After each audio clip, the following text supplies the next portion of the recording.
Welcome, dear listener, to another gentle journey through the shadows of history.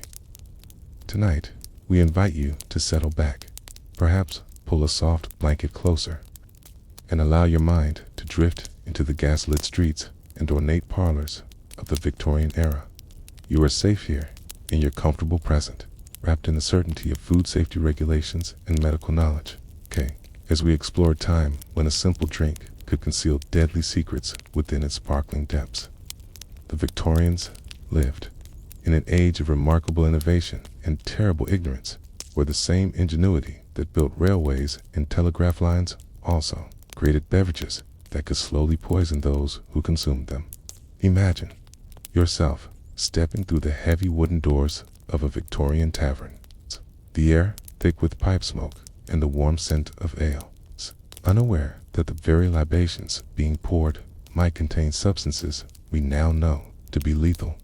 Picture the elegant drawing rooms where ladies sipped delicate cordials from crystal glasses, their long gloves hiding hands that trembled not from excitement, but from the gradual accumulation of toxins in their bloodstream. Tonight, we shall explore not just what the Victorians drank, but how these dangerous beverages wove themselves into the very fabric of daily life, shaping social customs, influencing politics, and sometimes claiming lives in the most unexpected ways. Please consider subscribing to the channel and hit the like button. It motivates and helps me keep bringing videos in this format. If you'd like to hear about a specific topic, leave a comment below and I'll show you in the video when your topic is chosen.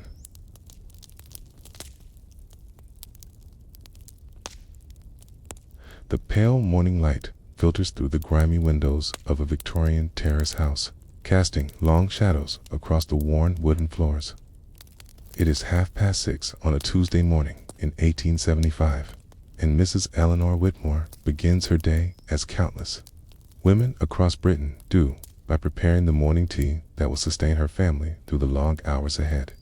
Her movements are practiced and methodical as she fills the copper kettle from the communal pump in the courtyard, the water running clear but carrying secrets that science has yet to reveal. The familiar ritual brings comfort to her routine. Yet unknown to Eleanor, she is about to serve her family a breakfast that contains enough lead to slowly erode their health over months and years. The tea caddy sits on the kitchen shelf, its painted exterior depicting pastoral scenes of rolling hills and sheep. Inside, the loose black tea leaves carried the metallic taste that Eleanor has grown accustomed to, attributing it to the particular blend rather than the lead-glazed ceramic containers. The tea was stored during its long journey from the plantations of Ceylon. She measures the leaves carefully. Tea is expensive, and every grain must be accounted for in a household where her husband's wages from the textile mill barely cover the rent and food. The morning air is thick with the scent of coal smoke from neighboring chimneys, and Eleanor pulls her woolen shawl tighter as she waits for the water to boil. Her children begin to stir upstairs. Little Thomas, aged 8, who helps his father at the mill on Saturdays, and Mary, barely 6, who spends her days learning to sew and mend under her mother's watchful eye. Soon they will gather around the small wooden table, their faces still puffy with sleep, as Eleanor pours the steaming tea into chipped earthenware cups. The glaze on these cups, manufactured in the Staffordshire potteries, contains high levels of lead oxide that gives them their smooth, glossy finish. With each sip of hot liquid, microscopic amounts of lead leach into the tea, beginning a slow process of accumulation in their bodies that will manifest in mysterious ailments years later. Eleanor's husband, William, emerges from the bedroom, his face already showing the pallor that comes from long days in the poorly ventilated mill. He drinks his tea quickly, standing by the small window that looks out onto the narrow street below. The cup burns his lips, but he welcomes the warmth that spreads through his chest, unaware that along with the comfort comes a daily dose of toxins. The bread Eleanor serves alongside the tea has been stretched with alum to make it wider and more appealing, another common adulterant that slowly damages the digestive system.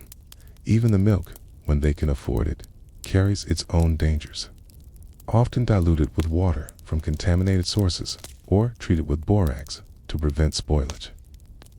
The Whitmore family represents thousands of working-class households across Victorian Britain, with a simple act of breaking their fast each morning gradually weakened their constitutions.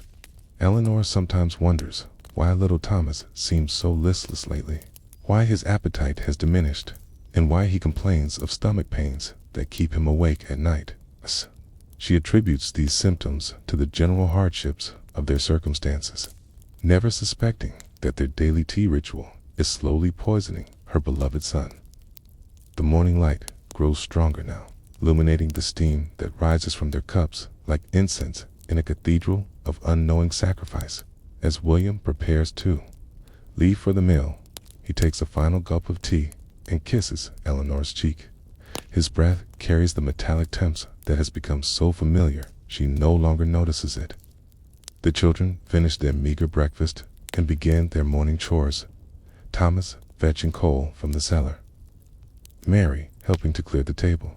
The routine is comforting in its predictability, yet each morning brings them closer to the slow deterioration that lead poisoning inflicts upon the human body. Their neighbors follow similar rituals, the entire street awakening to the same dangerous routine. It's creating a community bound together by shared customs and shared unknowing peril. The tea leaves in Eleanor's cup settle at the bottom, forming patterns that she sometimes tries to read for glimpses of the future. If she could truly see what lay ahead, she might observe the gradual weakening of her family's health, the mysterious ailments that doctors would struggle to explain, and the way their lifespans would be quietly shortened by these innocent morning rituals. But the leaves reveal nothing, and Eleanor rinses the cups in cold water, setting them aside to dry before beginning the countless other tasks that fill her day. The morning sun climbs higher, casting warm light across a scene of domestic tranquility that masks the slow tragedy unfolding with each shared meal in the more prosperous neighborhoods across town. Similar scenes play out with variations in quality, but not in danger. Mrs. Agatha Pemberton, wife of a successful merchant, pours her morning tea from an elegant silver service, the metal polished to a brilliant shine by her housemaid. The silver itself poses no threat, but the tea she serves carries the same hidden perils, and her fine boned china cups, though more expensive than Eleanor's earthenware, contain even higher concentrations of lead in their lustrous glazes. The wealthy may eat from better plates and drink from finer cups. The poison recognizes no class distinctions, and Mrs. Pemberton's headaches and fatigue mirror those of working women across the city. The rhythms of Victorian morning life continue unchanged, as they have for decades, with families gathering around their tables to share not just food and drink, but unknowingly a collective experience of slow poisoning that will shape their health and their futures. The comfortable familiarity of these routines creates a sense of security and normalcy, even as they gradually undermine the very lives they seem to nurture and sustain. In parlors and kitchens, in grand dining rooms, in humble cottages, the morning tea ceremony continues, marking the beginning of another day in an age where the line between nourishment and poison was often invisible to those who crossed it daily. As the morning light gives way to the harsher glare of midday, imagine yourself following William Whitmore as he makes his way through the narrow streets toward the Red Lion Tavern. The mill whistle has blown for the dinner break, and the workers emerge from the brick building like moths drawn to flame. Their faces pale from the poor lighting, and their throats parched from the cotton dust that fills the air like snow. William's steps are measured and deliberate, for he knows that the half hour allocated for their meal must be used wisely. There will be bread and cheese, but more importantly, there will be ale to wash the taste of industrial dust from his mouth in to prepare him for the long afternoon ahead. The Red Lion stands on the corner of Mill Street and Foundry Lane, its windows opaque with years of smoke and crime, its wooden sign creaking gently in the industrial breeze that carries the scent of coal and molten metal. Inside, the air is thick and warm, heavy with the breath of dozens of working men who seek the same respite that William craves. The publican, a stout man named Josiah Hartwell, moves behind the bar with practiced efficiency, strawing pints of ale from wooden casks that line the wall behind him. His movements are automatic, born of years serving the same customers who arrive each day with faces marked by exhaustion and hands stained with the evidence of their labor. William approaches the bar and nods to Josiah, who already knows his order: a pint of the house ale and a chunk of bread with a slice of hard cheese. The coin William places on the scarred wooden surface represents a significant portion of his daily wages. But the ale is not a luxury in his mind, it is a necessity. The liquid that Josiah draws from the cask appears golden in the dim light, filtering through the grimy windows, and it carries the familiar, bitter taste that William has grown to associate with relief and restoration.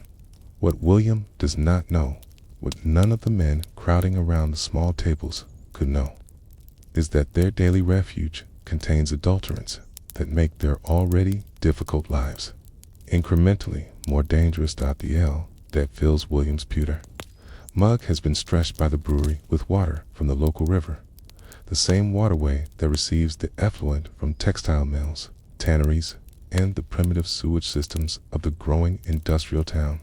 To mask the off flavors that result from this contamination, the brewer has added substances that create the illusion of quality while introducing new hazards. Cocculus indicus, a poisonous berry that produces effects similar to hops, has been ground into powder and mixed into the brewing water. This adulterant creates a bitter taste that customers expect, but it also brings with it properties that can cause dizziness, nausea, and in larger quantities, convulsions and temporary madness. The foam that crowns William's ale owes its persistence to the addition of green vitriol, a compound of iron and sulfuric acid that maintains the head long after natural foam would have dissipated. The brewers learned that customers judge the quality of ale partly by the thickness and longevity of its foam, and green vitriol provides this desired characteristic at a fraction of the cost of using more expensive hops and malt.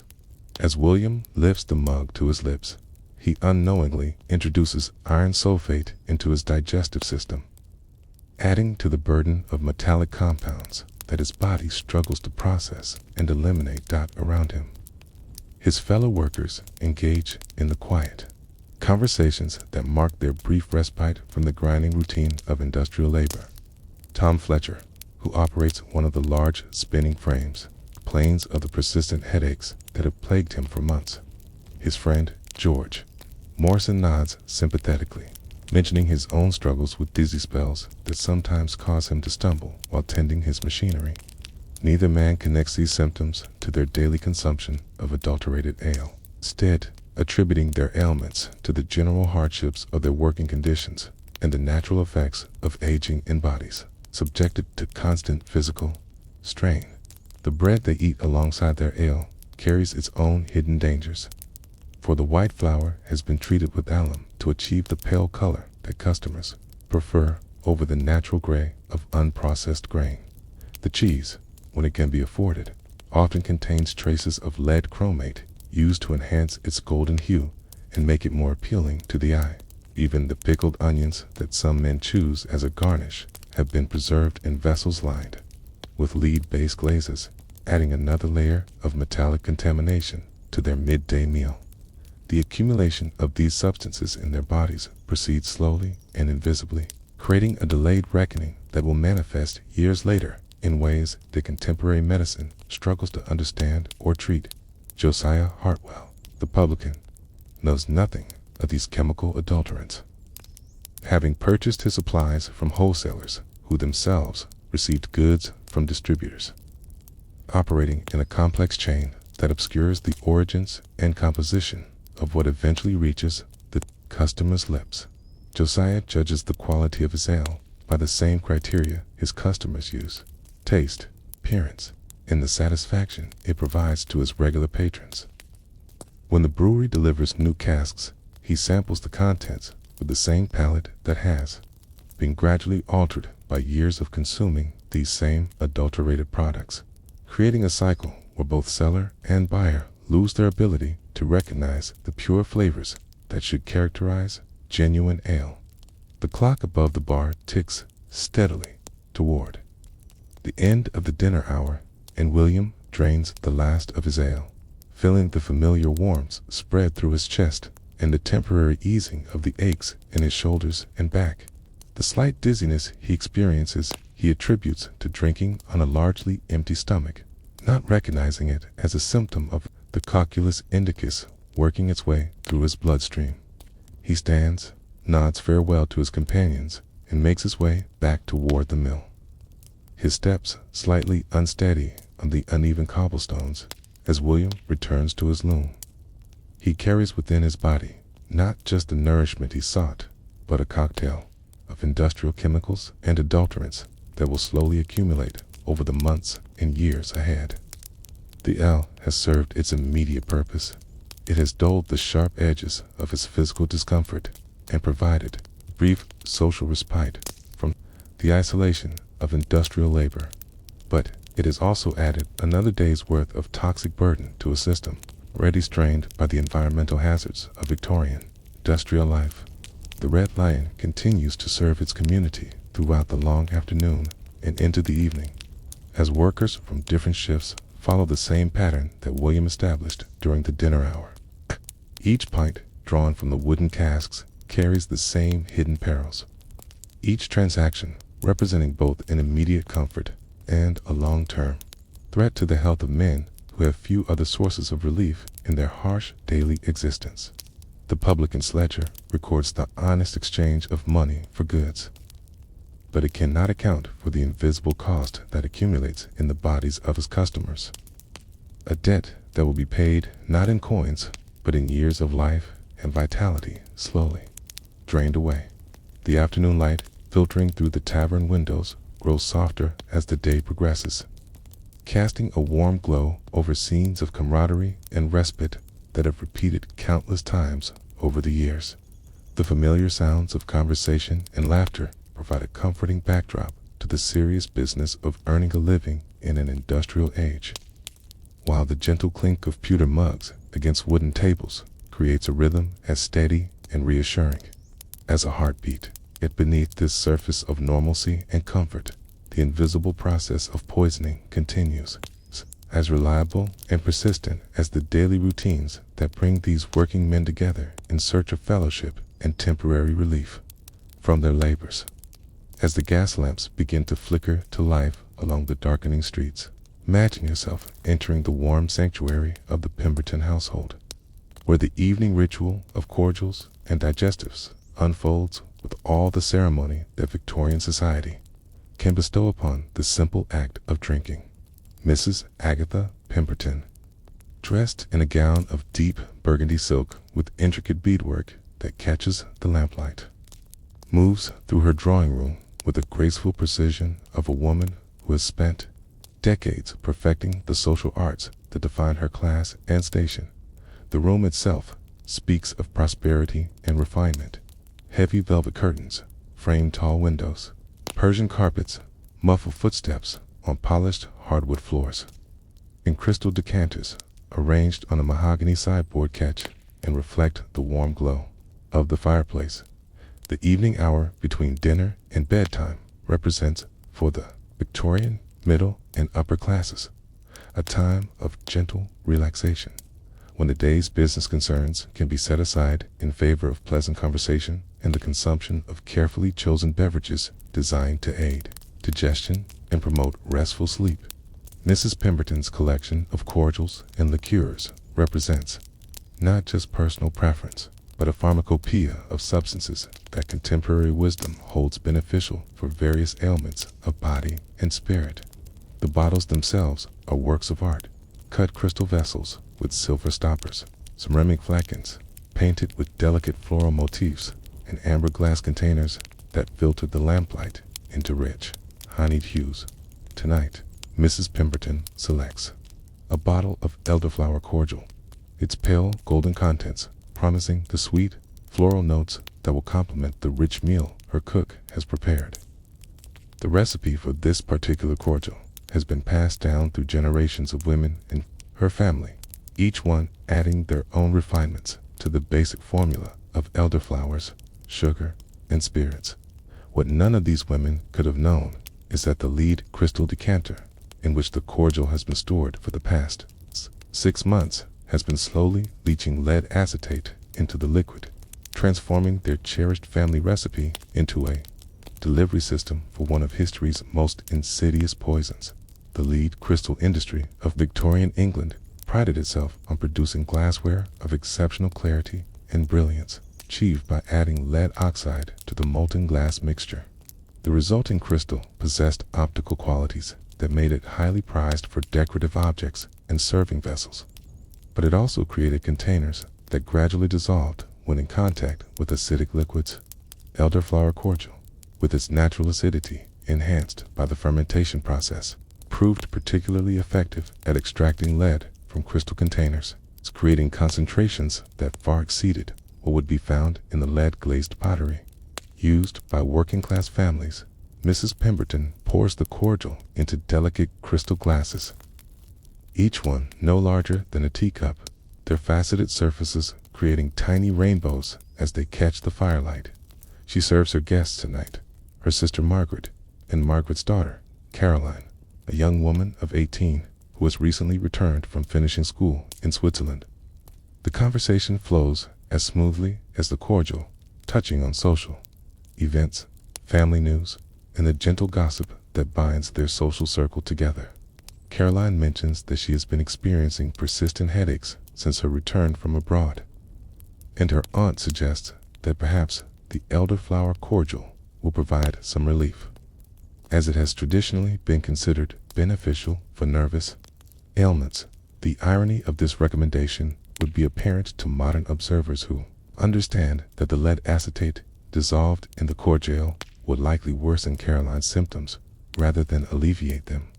Lead poisoning often manifests initially as headaches, fatigue, difficulty concentrating, symptoms that Victorian medicine attributed to the stress of modern life, changes in climate, or the natural delicacy of the feminine constitution.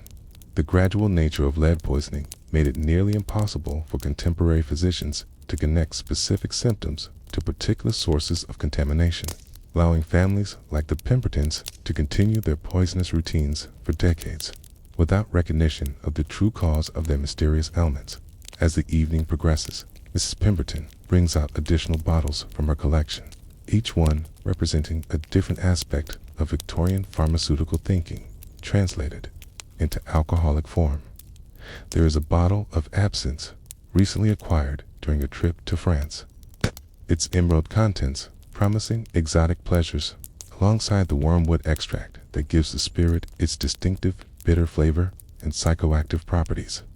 The bottle of cherry brandy contains not only the expected fruit flavors, but also traces of hydrogen cyanide from the cherry pits used in its preparation, while the bottle of gin that sits beside it has been colored with lead chromate to achieve the pale golden hue that customers have come to expect from quality spirits.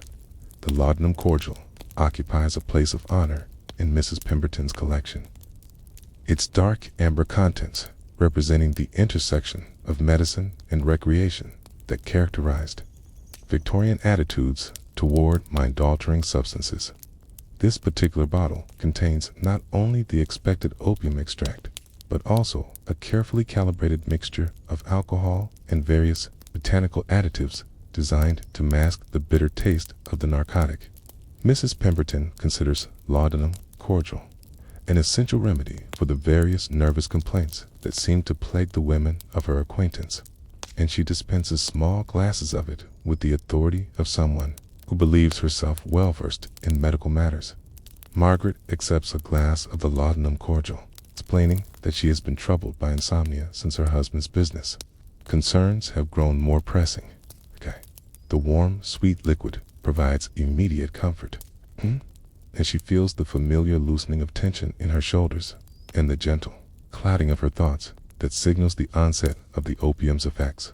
What Margaret does not realize is that her increasing reliance on laudanum cordial has created a physical dependence that manifests as anxiety and sleeplessness whenever the drug is absent from her system. It's creating a cycle where the remedy becomes the cause of the very symptoms it purports to treat.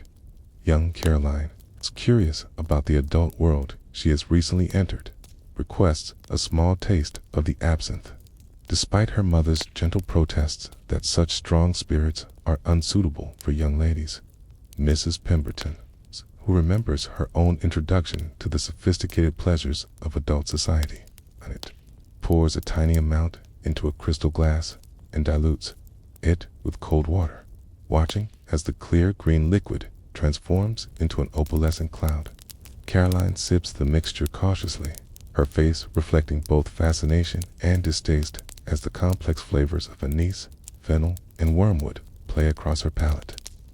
The mild hallucinations and altered perception that follow she attributes to the excitement of participating in grown-up pleasures, not recognizing them as symptoms of Thusian toxicity from the wormwood extract. The evening's consumption of various cordials and spirits creates a complex chemical symphony within the bodies of these three women. As lead acetate from crystal decanters combines with opium alkaloids, wormwood extracts, and trace amounts of various other toxic compounds to create a slow-acting cocktail of substances that will influence their health and behavior in ways they cannot anticipate or understand. The immediate effects are pleasant enough: a sense of relaxation, the dulling of daily anxieties, and the warm companionship that comes from sharing intimate family time. But the long-term consequences accumulate silently, contributing to the mysterious ailments that seem to plague Victorian women of leisure with such troubling frequency as the clock on the mantelpiece chimes 10 o'clock. The evening's entertainment begins to wind down. Mrs. Pemberton carefully returns each bottle to its appointed place on the sideboard. Cana, their contents slightly diminished, but their capacity for future harm undiminished. Margaret compliments her sister on the quality of the laudanum cordial, already anticipating the peaceful sleep it will provide, while Caroline expresses sophisticated appreciation for the absinthe, feeling that she has crossed some important threshold into adult society. The crystal glasses are gathered by the housemaid, who will wash them carefully in cold water before returning them to their felt-lined storage cabinet, unaware that each use leaches more lead into whatever liquids they will next contain. The gas lamps are dimmed throughout the house as the family prepares for bed, each woman carrying within her body the accumulated effects of the evening's indulgences. Mrs. Pemberton experiences the familiar sense of well-being that accompanies moderate alcohol consumption, enhanced by the slight euphoria that lead acetate can produce in small doses. Margaret feels the drowsiness that laudanum provides, though she attributes her increasing tolerance to the natural progression of age rather than the development of physical dependence on opium. Caroline lies in her bed, experiencing mild visual disturbances. Colors seem more vivid.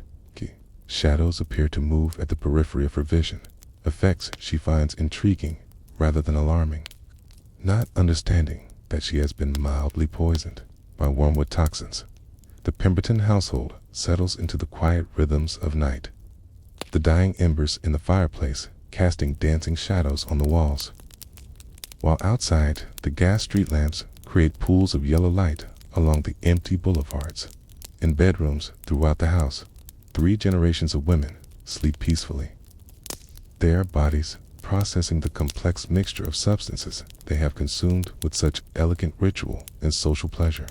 The tradition of evening cordials will continue tomorrow night and the night after, as it has for years past and will for years to come. Each occasion adding another layer to the slow accumulation of toxins that Victorian society has unknowingly woven into the very fabric of civilized social interaction in houses throughout the fashionable districts of the city. Similar scenes play out with variations in detail, but not in essential character. Drawing rooms filled with crystal decanters and comfortable furniture provide the settings for countless repetitions of this same dangerous ritual, as families gathered to share not just beverages and conversation, but a collective participation in slow poisoning disguised as refinement and sophistication. It's the very elements that make these evenings most memorable and pleasant. The brilliant clarity of lead crystal, the exotic flavors of imported spirits, the comforting warmth of time-honored recipes are precisely the factors that make them most dangerous to those who participate in them with such innocent enjoyment.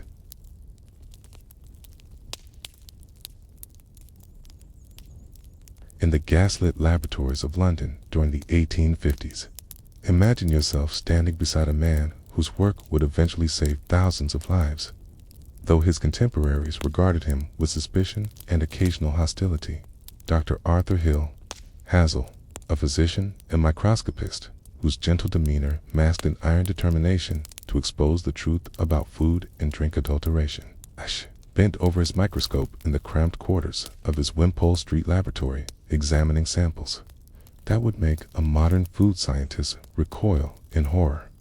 The dim light from the oil lamps cast long shadows across his workspace, where bottles, vials, and testing apparatus created a landscape of scientific inquiry that seemed almost alchemical in its mysterious complexity.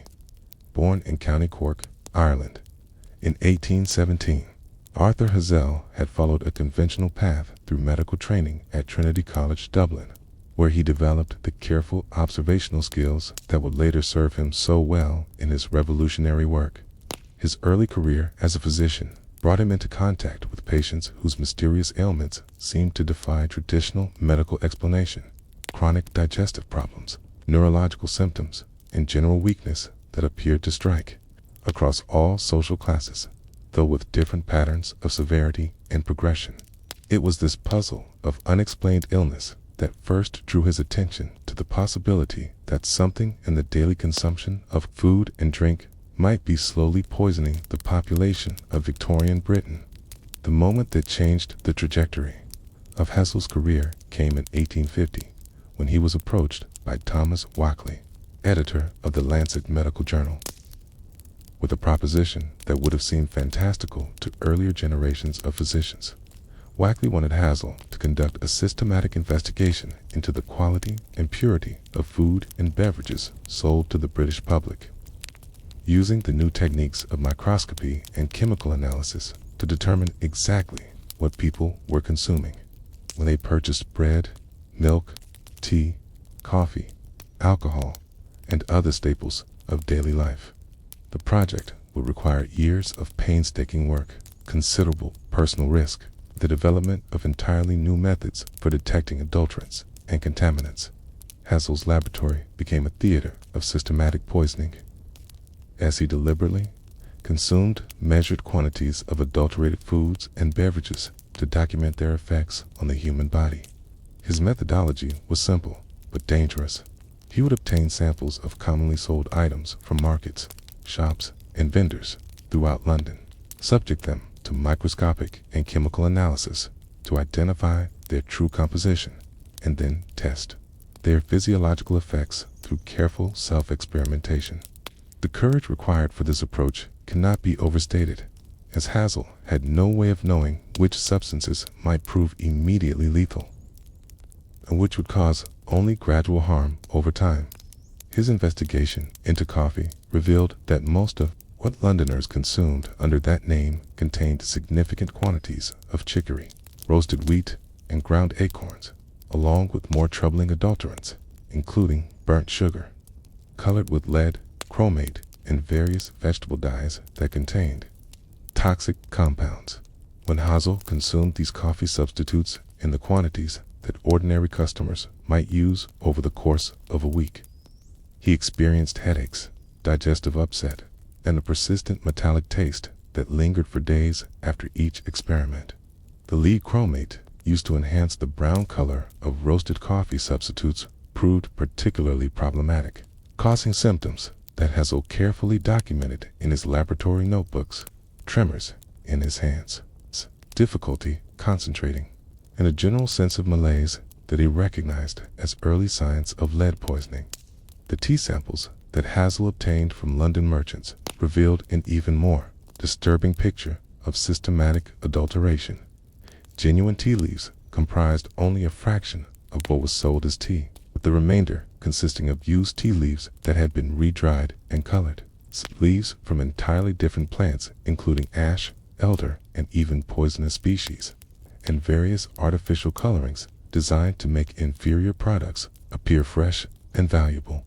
The green coloring used on many tea samples contained copper sulfate and arsenical compounds that gave the leaves a vibrant appearance while introducing toxic metals to every cup brewed from these adulterated products.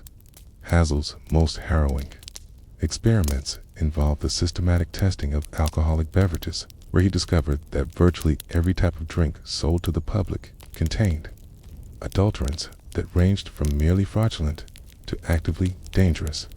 The gin that was the drink of choice for London's working classes contained not only the expected juniper flavoring, but also oil of turpentine to enhance the resinous taste, sulfuric acid to create the burning sensation that customers associated with strong alcohol, and lead acetate to add sweetness and increase the intoxicating effects.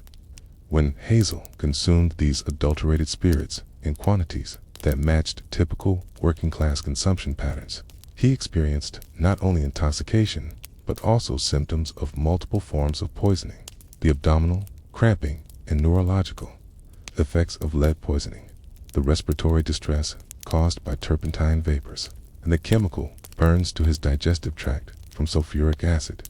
The beer and ale that formed the backbone of working-class nutrition proved equally problematic when subjected to Hazel's systematic analysis. Brewers routinely added substances like Coccolus indicus, a poisonous berry that mimicked the bitter flavor of hops while producing narcotic effects, and green vitriol, an iron compound that maintained foam while introducing toxic metals into the brewing process. The water used in brewing often came from contaminated sources, rivers that received industrial waste, wells that had been compromised by sewage, and municipal supplies that carried their own burden of chemical additives used in the primitive water treatment processes of the era.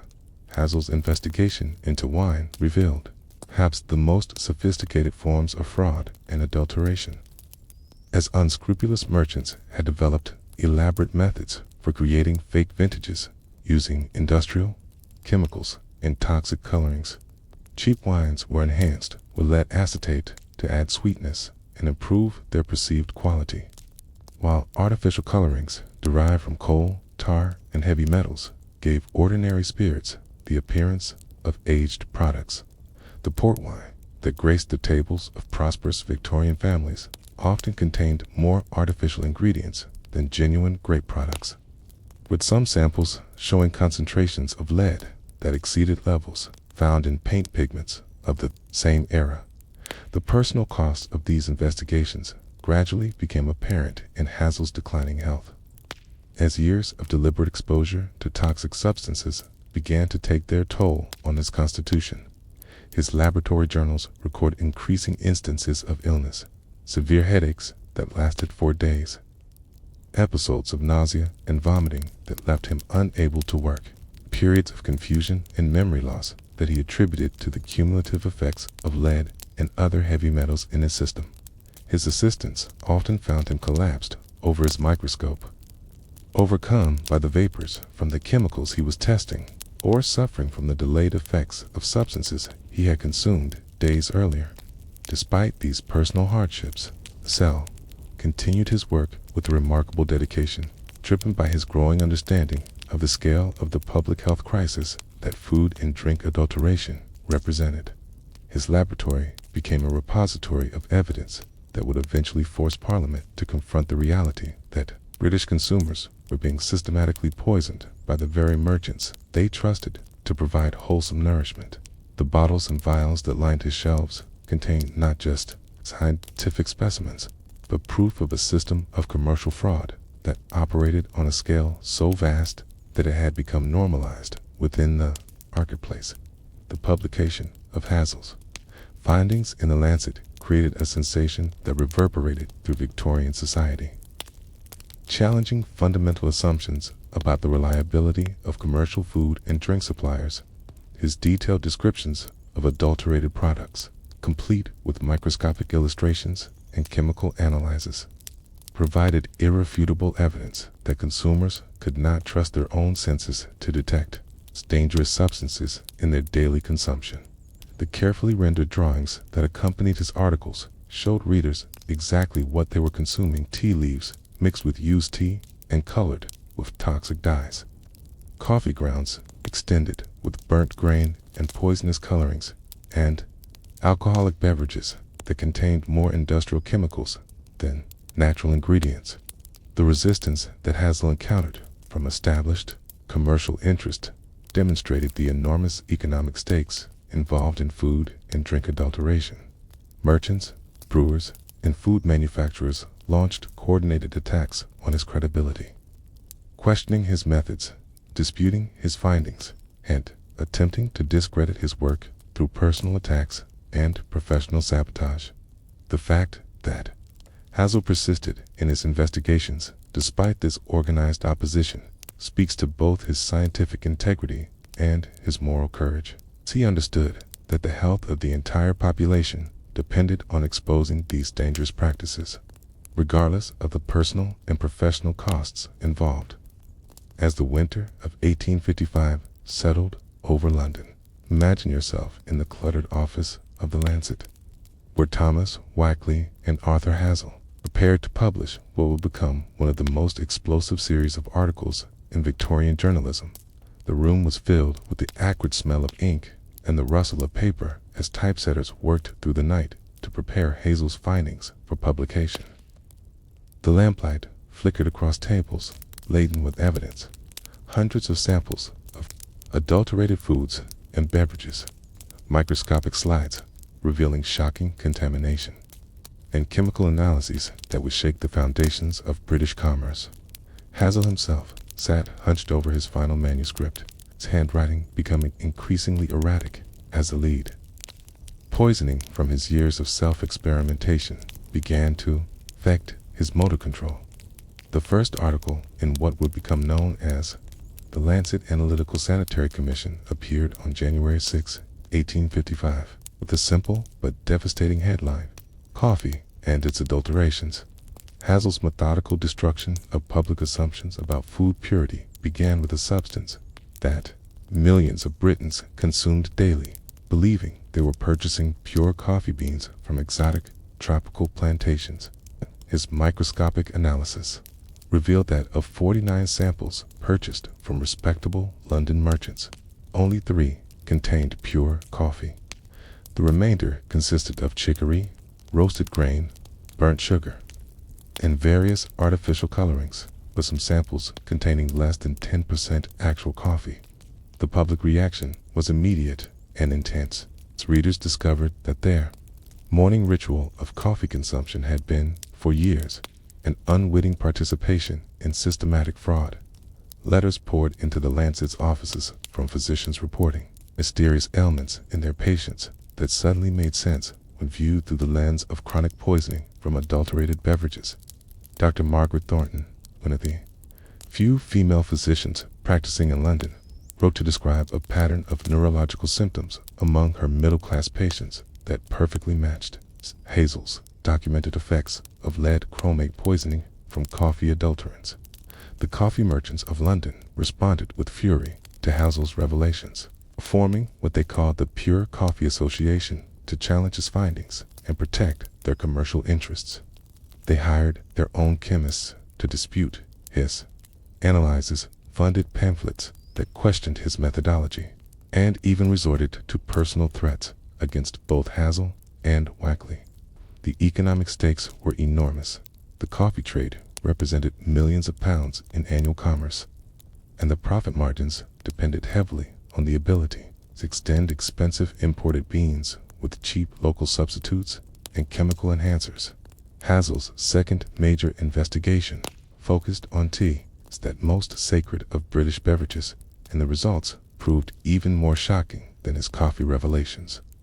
Working through the spring of 1855, he analyzed samples from every major tea merchant in London, subjecting each one to microscopic examination and chemical testing that revealed the true composition of what Victorian families served at their daily tea ceremonies.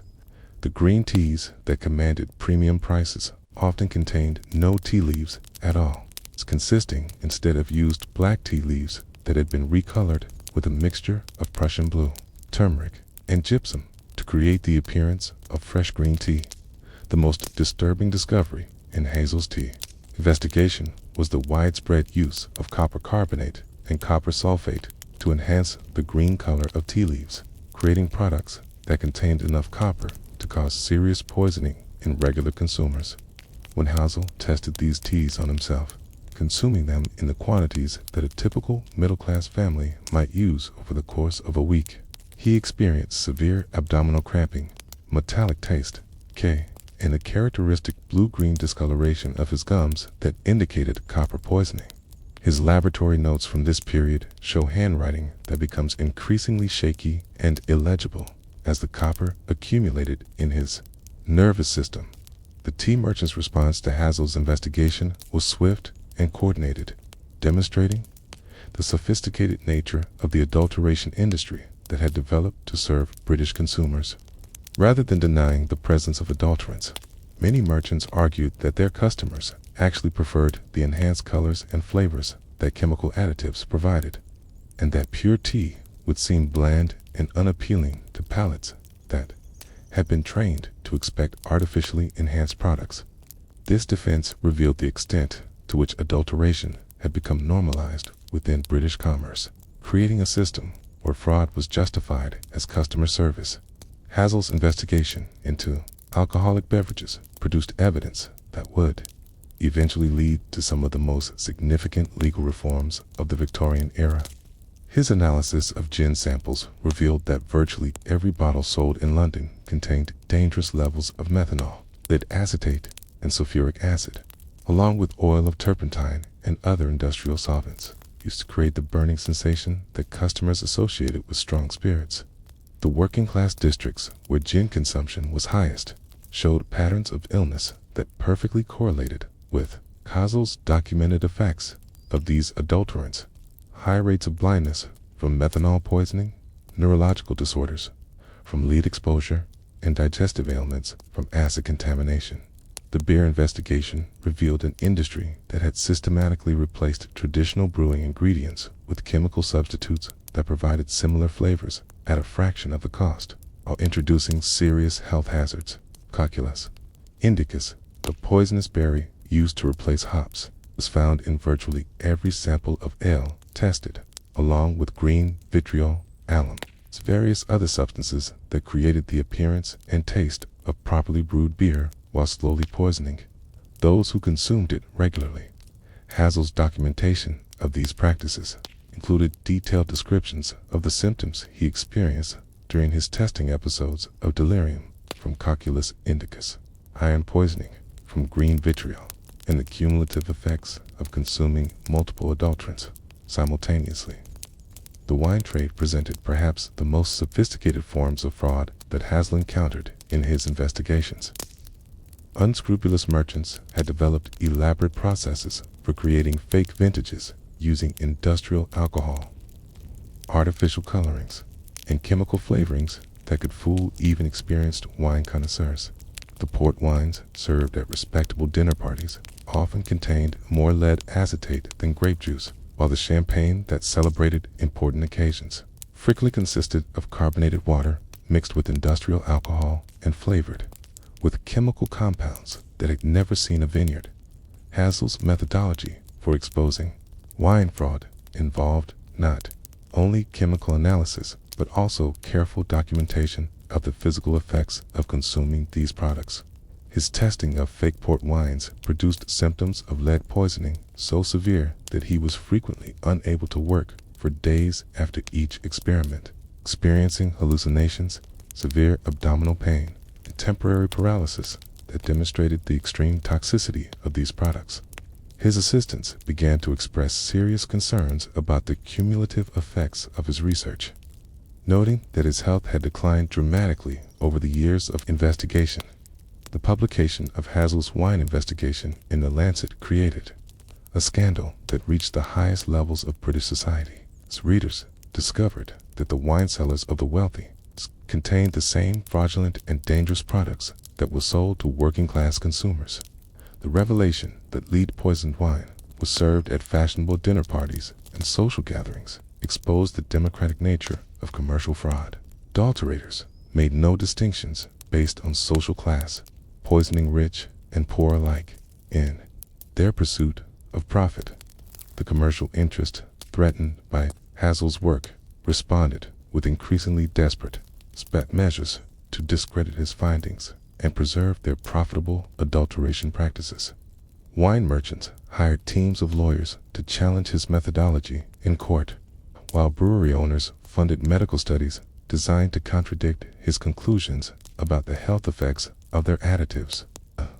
The coffee and tea trades formed joint associations to lobby Parliament against any legislation that might restrict their ability to enhance their products with chemical additives. Hazel himself became the target of personal attacks that went far beyond professional criticism. Commercial interests attempted to destroy his credibility through character assassination and professional sabotage. Anonymous pamphlets appeared throughout London questioning his qualifications, his methodology, and even his sanity.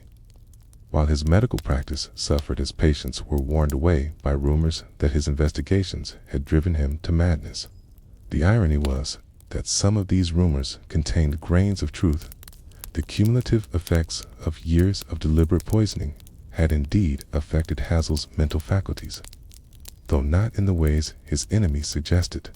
The support that Hazel received from progressive physicians and public health advocates demonstrated that his work had struck a chord with reformers who had long suspected that commercial fraud was contributing to the mysterious patterns of illness that plagued Victorian society. Dr. John Snow, who had recently completed his groundbreaking work on cholera transmission, wrote publicly in support of Hazel's investigations, noting that the evidence for systematic food and drink adulteration was as compelling as his own evidence for waterborne disease. Transmission. The parliamentary debates that followed the publication of Hazel's findings revealed the complex political and economic factors that had allowed widespread adulteration to flourish unchecked for decades. Conservative members argued that regulation would stifle free enterprise and increase the cost of basic necessities for working families, while reformers countered that the current system was literally poisoning the population for the benefit of unscrupulous merchants. The evidence that Hazel had assembled through years of painstaking research provided the factual foundation for these debates, transforming abstract discussions of commercial regulation into concrete considerations of public health and safety. His personal sacrifice in conducting these investigations became increasingly apparent as the publication of his findings continued through 1855 and 1856. His laboratory notebooks from this period show a progressive deterioration in his handwriting and cognitive function as the accumulated effects of lead, copper, mercury, and other toxic substances began to overwhelm his body's ability to process and eliminate them. His assistants often found him confused and disoriented after particularly intensive periods of testing, and his wife reported that he frequently experienced vivid hallucinations and memory lapses that left him unable to recall recent events or recognize familiar faces. Despite these personal costs, Saul continued his work with remarkable determination, driven by his understanding that the health of millions depended on exposing the full extent of commercial adulteration. His final investigations, conducted as his own health failed, focused on the adulteration of children's foods and beverages, revealing that even products specifically marketed for infant consumption contained dangerous levels of toxic substances. The discovery that children's milk was routinely treated with borax, kaolin, and chalk to improve its appearance and shelf life provided powerful ammunition for reformers who argued that commercial fraud had reached unconscionable levels. The autumn of 1860 found Arthur Hazel a shadow of his former self, his once steady hands now trembling as he attempted to focus his microscope on the latest samples that continued to arrive at his laboratory despite his declining health. The years of deliberate self-poisoning had exacted a terrible toll. His hair had turned prematurely white. His skin bore the sallow complexion of chronic lead poisoning. And his memory had become unreliable, forcing him to rely increasingly on his assistants to maintain the careful records that were the foundation of his scientific work. Yet, even as his body failed him, his mind remained focused on the monumental task he had set himself: the complete documentation of food and drink adulteration throughout the British Empire. The laboratory that had once been the scene of systematic self-experimentation had evolved into something resembling a museum of commercial fraud. High shelves lined with hundreds of bottles, jars, and containers that told the story of an entire society unknowingly poisoning itself for the sake of commercial profit. Each specimen represented not just a scientific discovery, but a personal sacrifice, as Hazel had tested virtually every substance on himself before documenting its effects in composition. His assistants had learned to recognize the signs that indicated their employer had consumed something particularly toxic: the glazed look in his eyes, the unsteady gait, and the periods of confusion that could last for days after exposure to especially dangerous adulterants.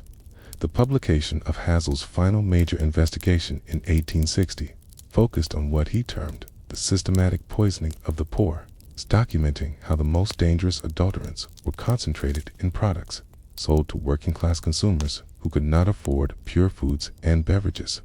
His analysis revealed a sinister pattern where the cheapest tea contained the highest concentrations of copper sulfate. The most affordable gin contained lethal levels of methanol, and the bread sold in poor neighborhoods was extended with alum and chalk that slowly destroyed the digestive systems of those who could afford no alternative.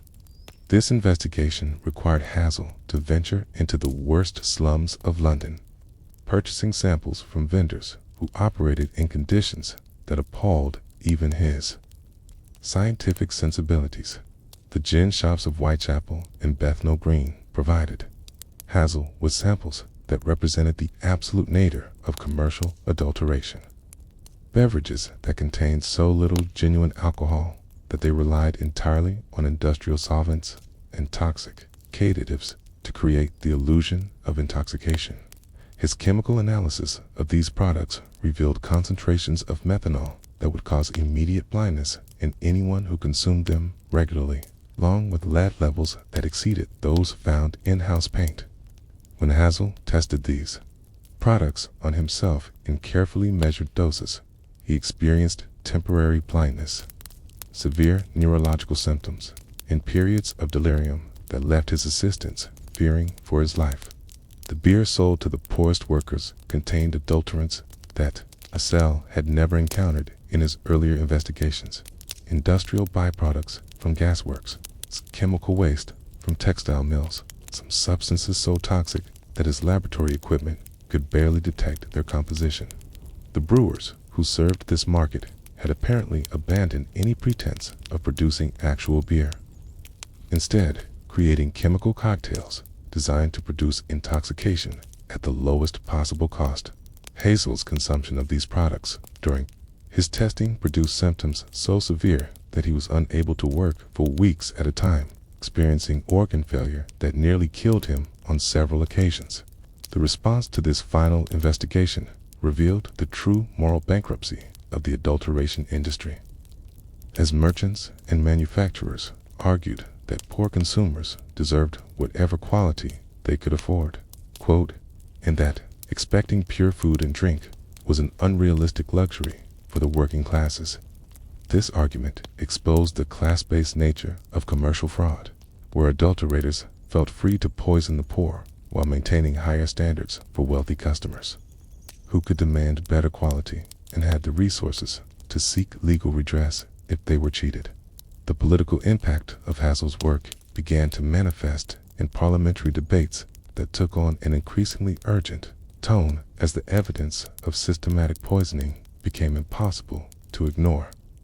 Members of Parliament who had initially dismissed concerns about food adulteration as exaggerated found themselves confronted with irrefutable scientific evidence that British consumers were being systematically poisoned on a scale that threatened the health of the entire population. The Conservative government of Lord Derby found itself under intense pressure to address what had become known as the Great Poisoning. Even as they faced determined opposition from commercial interests that had grown wealthy from adulteration practices, the first tentative steps toward food safety legislation came in the form of the Adulteration of Food Act of 1860, a weak measure that required vendors to label products that contained certain specified adulterants but imposed no penalties for selling dangerous substances and provided no means of enforcement. Hazel testified before the parliamentary committee that drafted this legislation. His appearance shocking even hardened politicians who had not expected to see the physical effects of food adulteration, so dramatically embodied in the man who had done the most to expose these practices. His trembling hands, slurred speech, and obvious neurological impairment provided a living demonstration of what systematic food adulteration could do to the human body. The inadequacy of the 1860 Act became apparent almost immediately. Merchants simply ignored the labeling requirements while continuing to sell the same adulterated products that Hazel had documented. The lack of enforcement mechanisms meant that unscrupulous traders faced no real consequences for their actions, while honest merchants who attempted to comply with the law found themselves at a competitive disadvantage against those who continued to profit from fraud. Hazel's attempts to document compliance with the new law revealed that adulteration had actually increased in some sectors. Merchants took advantage of public complacency to introduce even more dangerous substances into their products. The breakthrough that would eventually lead to meaningful food safety legislation came in 1863, when Hazel's work caught the attention of Dr. Henry Lethby, the medical officer of health for the City of London. Lethby had been investigating a series of mysterious deaths in working-class neighborhoods, and Hazel's documentation of toxic adulterants provided the key to understanding what had appeared to be random fatalities. The victims had all been regular consumers of the most heavily adulterated foods and beverages, and their symptoms at death matched those that Hazel had experienced during his experimentation with the same products.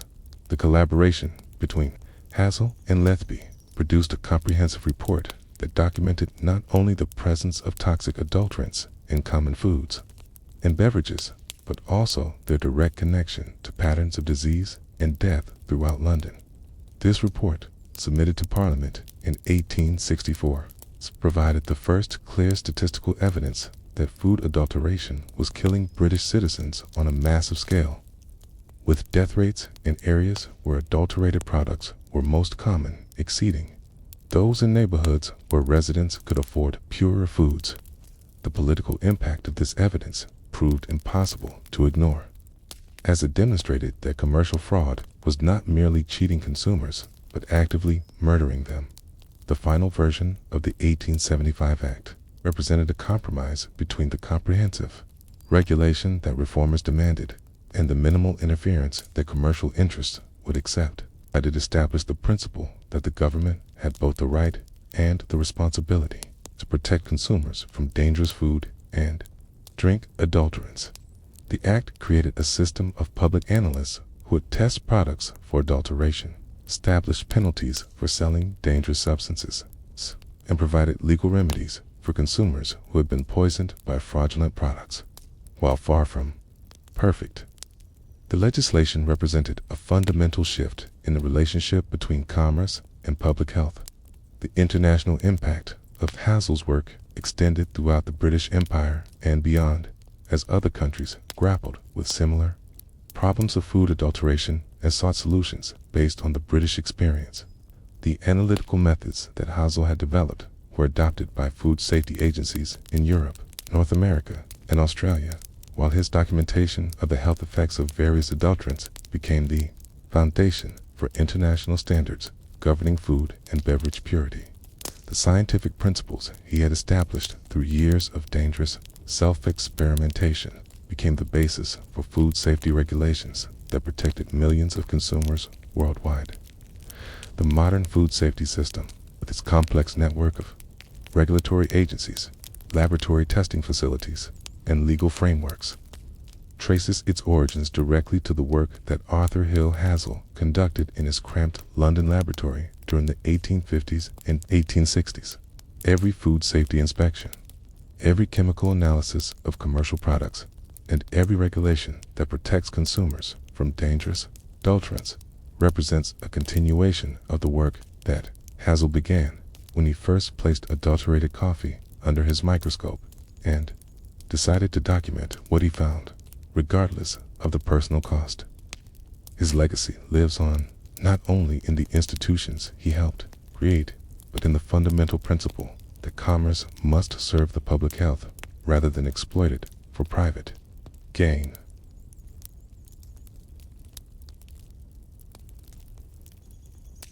In the shadowed recesses of a Victorian apothecary shop, imagine yourself surrounded by the mysterious apparatus that transformed harmless substances into the dangerous adulterants that found their way into every glass and cup across the British Isles. The air is thick with chemical vapors that sting your nostrils and leave a metallic taste on your tongue, while the dim gaslight reveals shelves lined with bottles containing substances that would make a modern chemist recoil in horror. Here, in establishments that operated on the boundary between legitimate pharmacy and criminal enterprise, the dangerous art of food and beverage adulteration was practiced with a sophistication that rivaled the most advanced scientific laboratories of the era. The Victorian fascination with chemistry had created a generation of practitioners who understood the molecular properties of substances but remained largely ignorant of their biological effects, leading to innovations that were simultaneously brilliant and terrifying in their potential for harm. These chemical artisans had developed methods for transforming cheap, available materials into convincing substitutes for expensive natural products, using techniques that required genuine scientific knowledge but were applied without consideration for the health consequences that would become apparent only after years of consumption. The culture that produced these innovations was one that celebrated technological progress while remaining willfully blind to its darker implications. The most dangerous aspect of Blackwood's coffee enhancement involved the use of lead chromate to create the rich brown color that customers associated with properly roasted beans. This process required heating lead oxide and potassium chromate in carefully controlled proportions, creating a bright yellow compound that turned brown when mixed with organic materials. The resulting powder could transform pale, cheap grain into something that looked exactly like expensive imported coffee. But each batch contained enough lead to slowly poison anyone who consumed it regularly. Blackwood's records, discovered after his death, showed that he produced thousands of pounds of this material annually, supplying virtually every coffee merchant in London. The creation of artificial tea presented even more complex challenges, as customers expected not only specific colors and flavors, but also the stimulating effects that genuine tea provided. Blackwood's solution involved treating various plant materials with copper sulfate to achieve the green coloration that indicated quality tea, while adding caffeine and other stimulants to create the physiological effects that customers expected. His most sophisticated innovation was the development of a process that could make used tea leaves appear fresh by stripping away their spent compounds and recoloring them with metallic dyes that were indistinguishable from natural coloration to the naked eye. The copper coloring process that Blackwood used for artificial tea required heating copper filings in sulfuric acid until they dissolved, creating a bright blue solution that could be applied to dried plant materials to produce any shade of green desired. This process was so effective that even experienced tea merchants could not distinguish between naturally green tea and plant materials that had been artificially colored. leading to a situation where the entire tea market became contaminated with copper compounds that slowly accumulated in the bodies of consumers throughout the British Empire. The wine enhancement laboratory that Blackwood operated in conjunction with his food adulteration business represented, perhaps, the most sophisticated application of chemistry to commercial fraud in the Victorian era, using techniques borrowed from the emerging science of organic chemistry.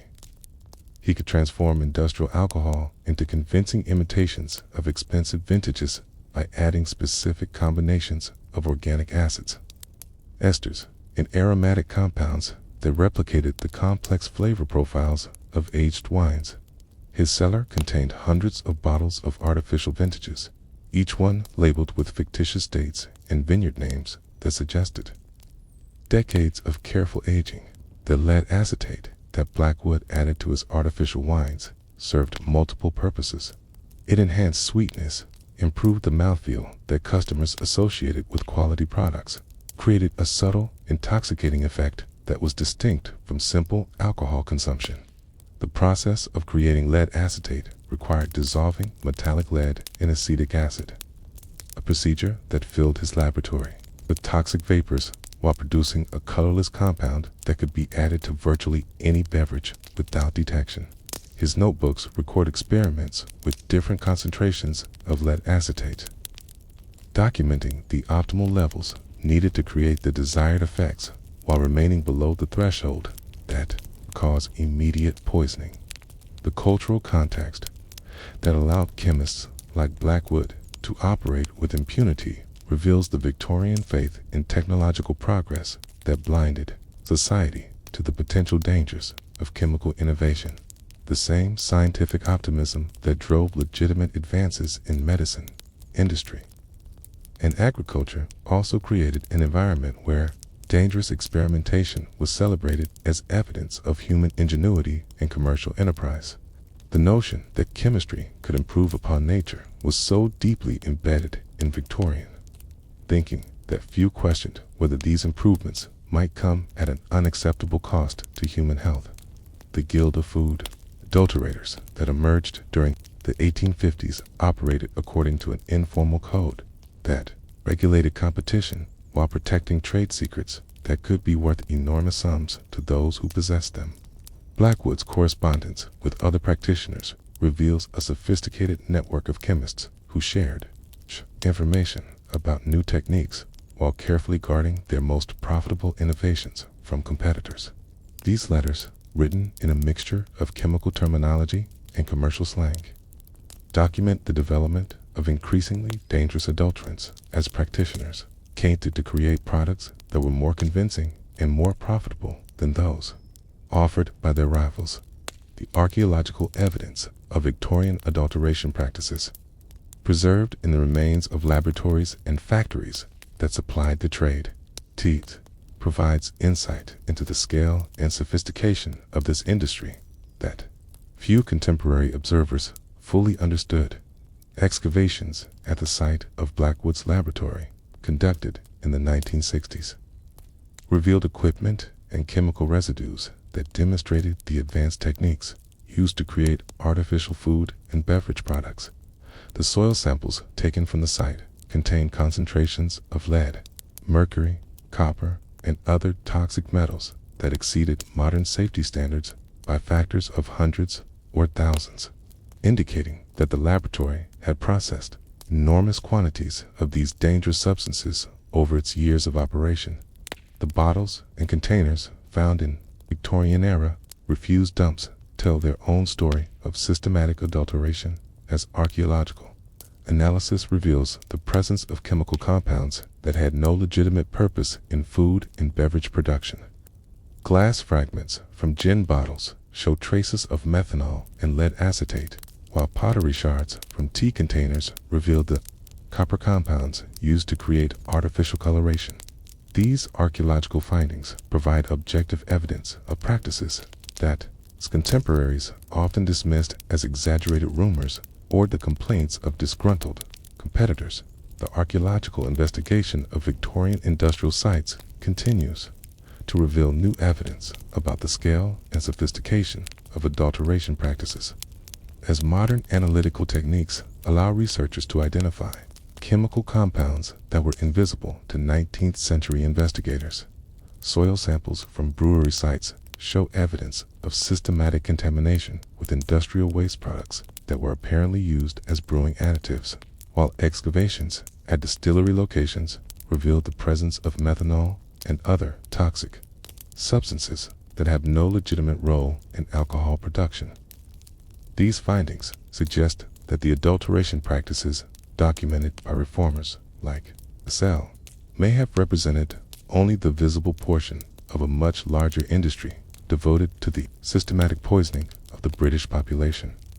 In the fog-shrouded alleys of Victorian London, imagine yourself following a figure whose heavy coat conceals the tools of a trade that operated in the shadows between legitimate commerce and criminal enterprise.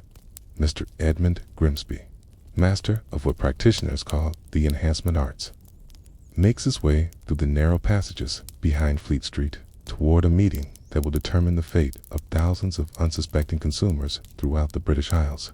Tonight, in a basement room beneath a seemingly respectable printing establishment, the Guild of Beverage Enhancers will convene to share their latest discoveries, negotiate territorial agreements, and initiate new members, into the secrets that allowed cheap substitutes to masquerade as genuine products worth 10 times their actual value. The Guild had evolved from informal associations of chemists and merchants during the 1840s, operated according to principles that would have been familiar to medieval craft organizations, complete with elaborate initiation ceremonies, sworn oaths of secrecy, and carefully guarded trade secrets that were passed down through generations of practitioners.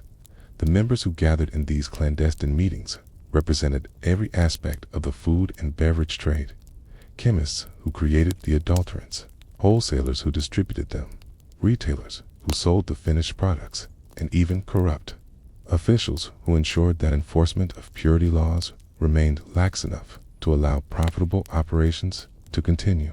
The initiation ceremony that Grimsby had undergone 15 years earlier remained vivid in his memory, a ritualistic introduction to knowledge that carried both enormous profit potential and terrible moral consequences. New members were required to demonstrate their commitment by consuming measured quantities of their own adulterated products, proving that they understood the risks involved while showing their willingness to share the fate of their customers. This twisted form of solidarity created a brotherhood bound together by shared guilt and mutual dependence. As each member possessed enough knowledge about the others, to destroy them all if the organization's secrets were ever revealed to authorities. The basement meeting room where the guild convened reflected both the prosperity generated and the secretive nature of their operations. Heavy wooden tables bore the scars of chemical spills and burns from the experimental work the members conducted during their gatherings, while shelves lined with bottles and vials contained samples of the latest innovations in beverage adulteration. The air was thick with the scent of various chemicals and the ever-present fog of tobacco smoke that provided a convenient screen for conversations that could not be allowed to reach unfriendly ears.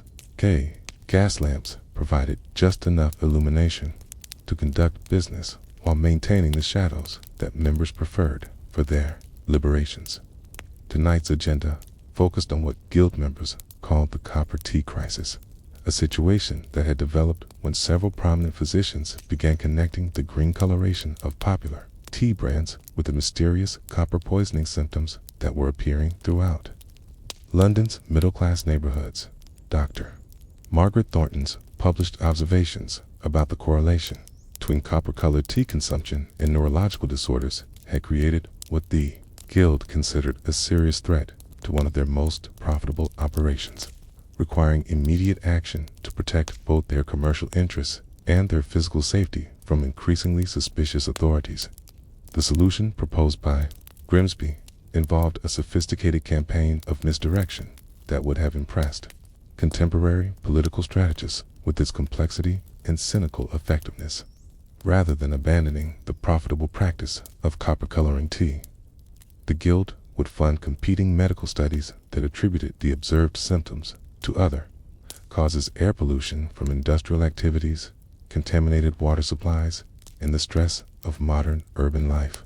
Simultaneously, they would introduce new coloring agents that achieved similar visual effects while using different chemical compounds, allowing them to truthfully claim that their products contained no copper while concealing the fact that the alternatives were equally dangerous. The archives that the Guild maintained in secure locations throughout London contained detailed records of their operations that would have provided devastating evidence against them if discovered by authorities, but which they preserved for their practical value in training new members and documenting successful techniques. These handwritten volumes, bound in leather and secured with locks that required multiple keys held by different officers, contained centuries' worth of accumulated knowledge about every aspect of food and beverage adulteration.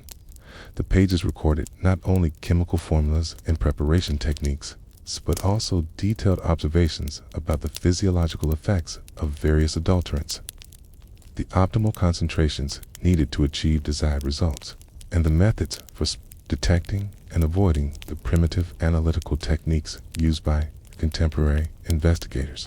The psychological dynamics that allowed Guild members to continue their activities despite growing evidence of the harm they caused reveals the complex rationalization mechanisms that enabled systematic poisoning on an industrial scale. Many members genuinely believed that they were providing a valuable service by making expensive products available to consumers who could not otherwise afford them. Viewing adulteration as a form of democratization that allowed working-class families to enjoy approximations of luxuries previously available only to the wealthy. This perspective conveniently ignored the fact that their affordable products were slowly killing the very people they claimed to serve, while generating enormous profits that flowed entirely to the adulterators themselves. The Guild's intelligence network, which extended throughout British society, from dock workers who reported on incoming shipments to clerks in government offices who provided advance warning of regulatory initiatives, demonstrates the sophisticated organizational structure that Victorian adulteration required to operate successfully. This network allowed practitioners to stay ahead of law enforcement efforts while identifying new opportunities for profitable fraud. The information that flowed through these channels enabled the Guild to adjust their operations in response to changing circumstances, switching to new adulterants when old ones became too dangerous to use, relocating production facilities when authorities grew suspicious, and even influencing the appointment of officials who would be sympathetic to their activities. The technological innovations that emerged from Guild workshops often paralleled or even exceeded the legitimate scientific advances of the era, as practitioners developed increasingly sophisticated methods for creating convincing imitations of natural products.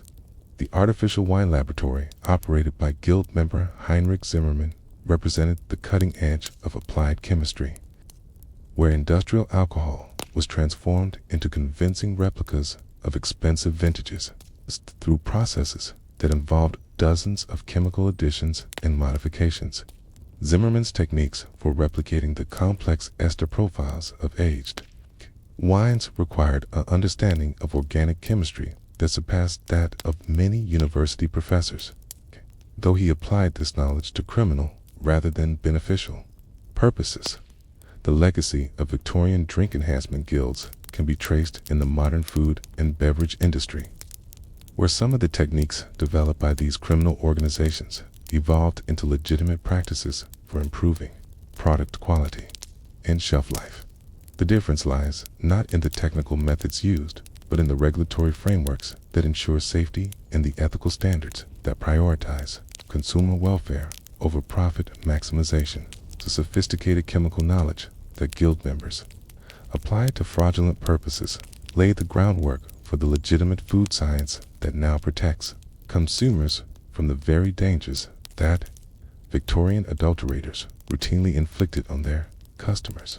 The mystery that still surrounds many aspects of guild operations stems from the successful destruction of evidence that occurred as legal pressure increased during the final decades of the 19th century. Many former members took their secrets to their graves rather than risk prosecution, while others destroyed records and equipment that might have provided valuable historical insight into their activities. The gaps in our knowledge about Victorian adulteration practices reflect not just the passage of time, but the deliberate efforts of practitioners to conceal the full extent of their operations from both contemporary authorities and future investigators.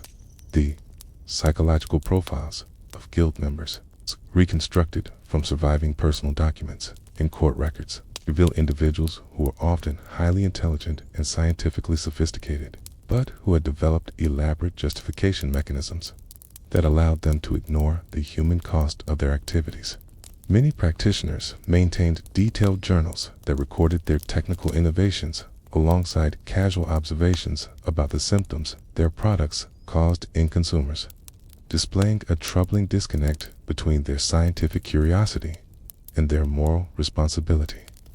These documents provide insight into the mindset that enabled systematic poisoning to flourish in an era that prided itself on scientific progress and moral advancement.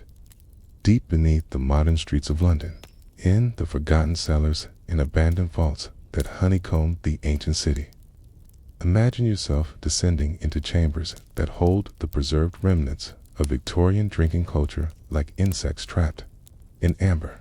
Here, in spaces that have remained undisturbed for over a century, archaeologists continue to discover artifacts that illuminate the complex relationship between pleasure and poison that characterize the beverage consumption of an entire era. The cold, damp air carries the faint but unmistakable scent of chemicals that have leached from broken bottles and corroded containers, creating an olfactory map of the dangerous drinks that once flowed freely through British society. The excavation of the Whitmore Street site, conducted during the construction of a modern office building in 2019, revealed what archaeologists believe to be the intact remains of a Victorian-era beverage enhancement laboratory that operated beneath a respectable tea merchant's shop throughout the 1860s and 1870s. The preservation of this site was extraordinary, as a building collapse in 1881 had sealed the laboratory chambers, creating an anaerobic environment that prevented the usual decay and contamination that destroys most historical evidence. When archaeologists finally broke through the centuries-old debris, they found themselves in a time capsule that provided unprecedented insight into the daily operations of the adulteration trade. The laboratory equipment discovered at the Whitmore Street site included sophisticated apparatus that would not have been out of place in a university chemistry department, demonstrating the high level of scientific knowledge that practitioners brought to their criminal enterprises. Distillation columns constructed from lead-lined copper allowed for the precise separation of chemical compounds, while heating apparatus designed to maintain exact temperatures enabled the synthesis of complex adulterants that required careful control of reaction conditions. The discovery of detailed measurement instruments, including precision balances and graduated cylinders, revealed that adulteration was conducted with scientific rigor rather than the crude approximations that contemporary observers often assumed. The bottles and containers found throughout the laboratory told their own story of systematic deception. As archaeological analysis revealed the sophisticated methods used to create convincing packaging for fraudulent products, many bottles bore labels that claimed exotic origins and ancient production methods, while containing chemical compounds that had been synthesized in London laboratories.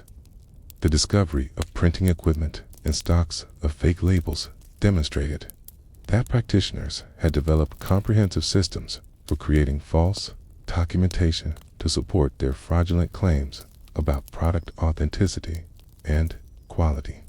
The chemical analysis of residues found in laboratory vessels provided direct evidence of the dangerous substances that Victorian consumers unknowingly ingested with their daily beverages. Samples taken from distillation equipment revealed concentrations of lead, mercury, and copper compounds that exceeded modern industrial safety standards by factors of thousands, while organic residues indicated the presence of substances that modern toxicologists recognize as potent carcinogens and neurotoxins. The preservation of these materials in sealed containers allowed researchers to understand exactly what Victorian adulterators were producing, confirming the worst fears of contemporary reformers about the toxicity of adulterated products.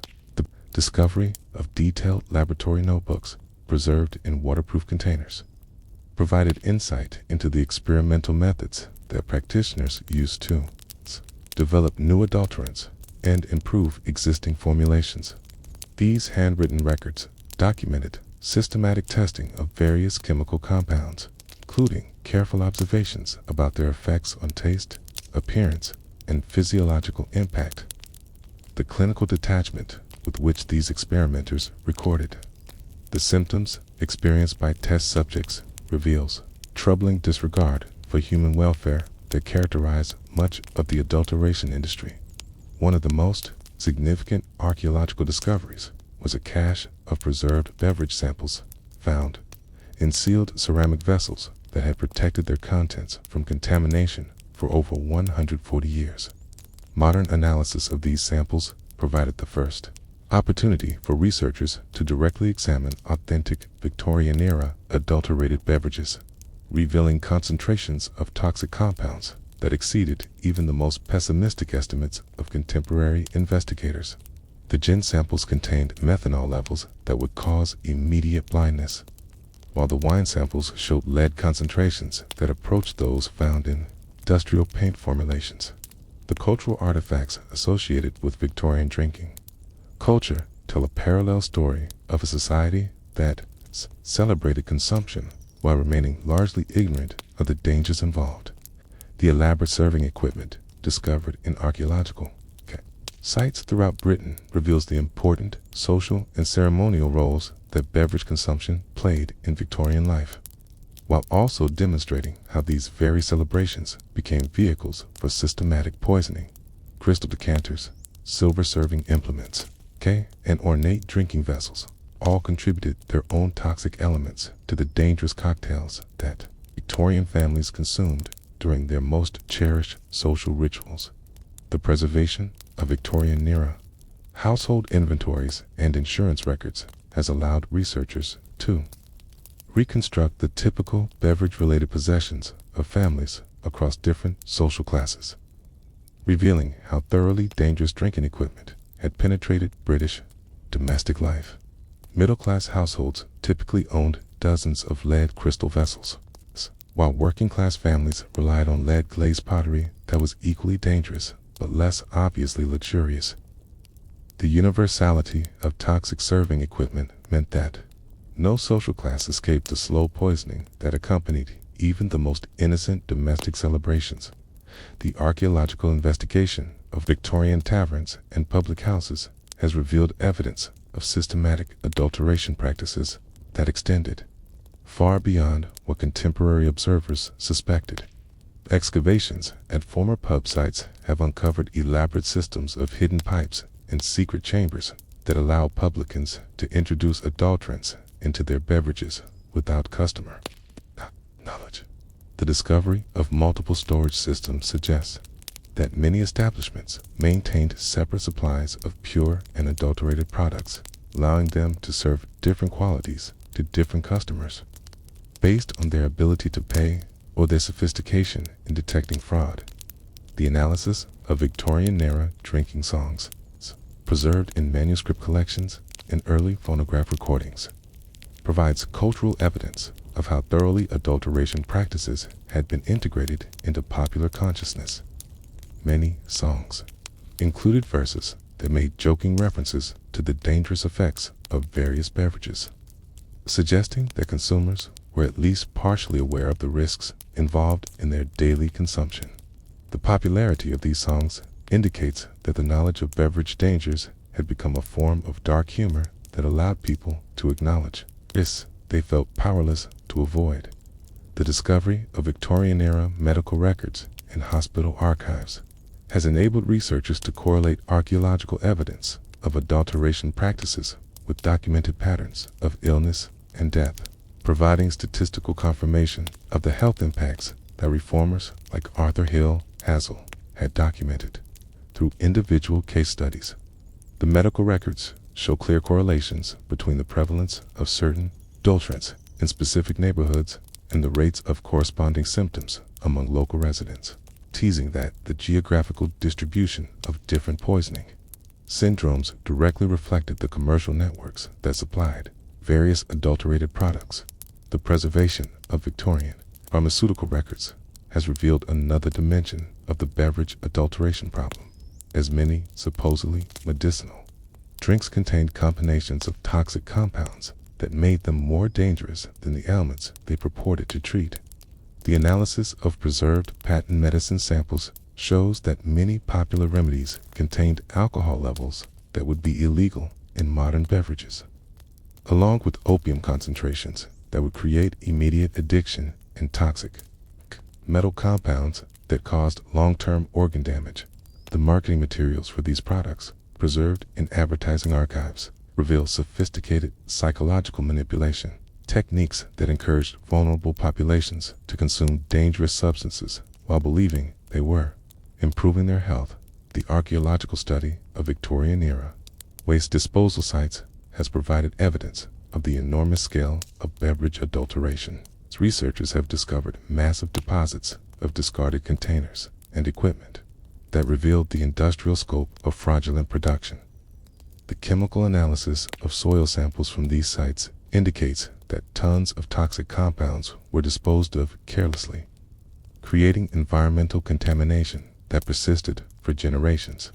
After the adulteration practices ended, the discovery of specialized disposal sites suggests that practitioners understood the dangerous nature of their waste products, even as they continued to sell similar substances to unsuspecting consumers.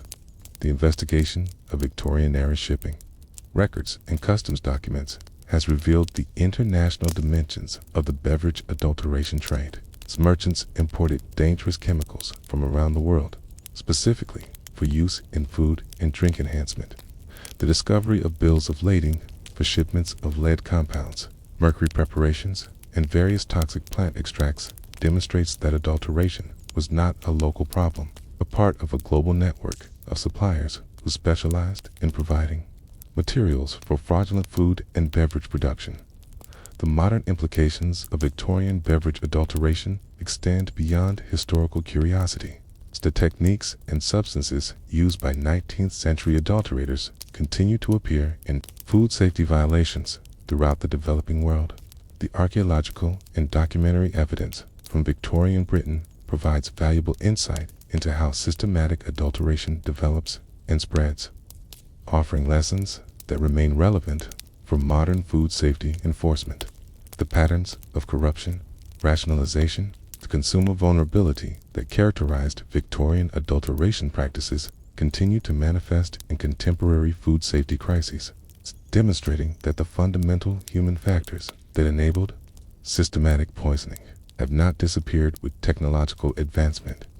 The archaeological investigation of Victorian drinking culture continues to yield new discoveries as construction projects and urban development uncovered previously unknown sites that preserve evidence of past adulteration practices.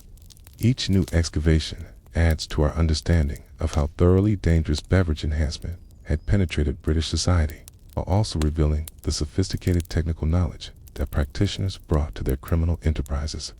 These ongoing discoveries ensured that our understanding of Victorian beverage culture continue to evolve as more evidence emerges from the buried remains of a society that unknowingly poisoned itself in pursuit of commercial profit and social refinement.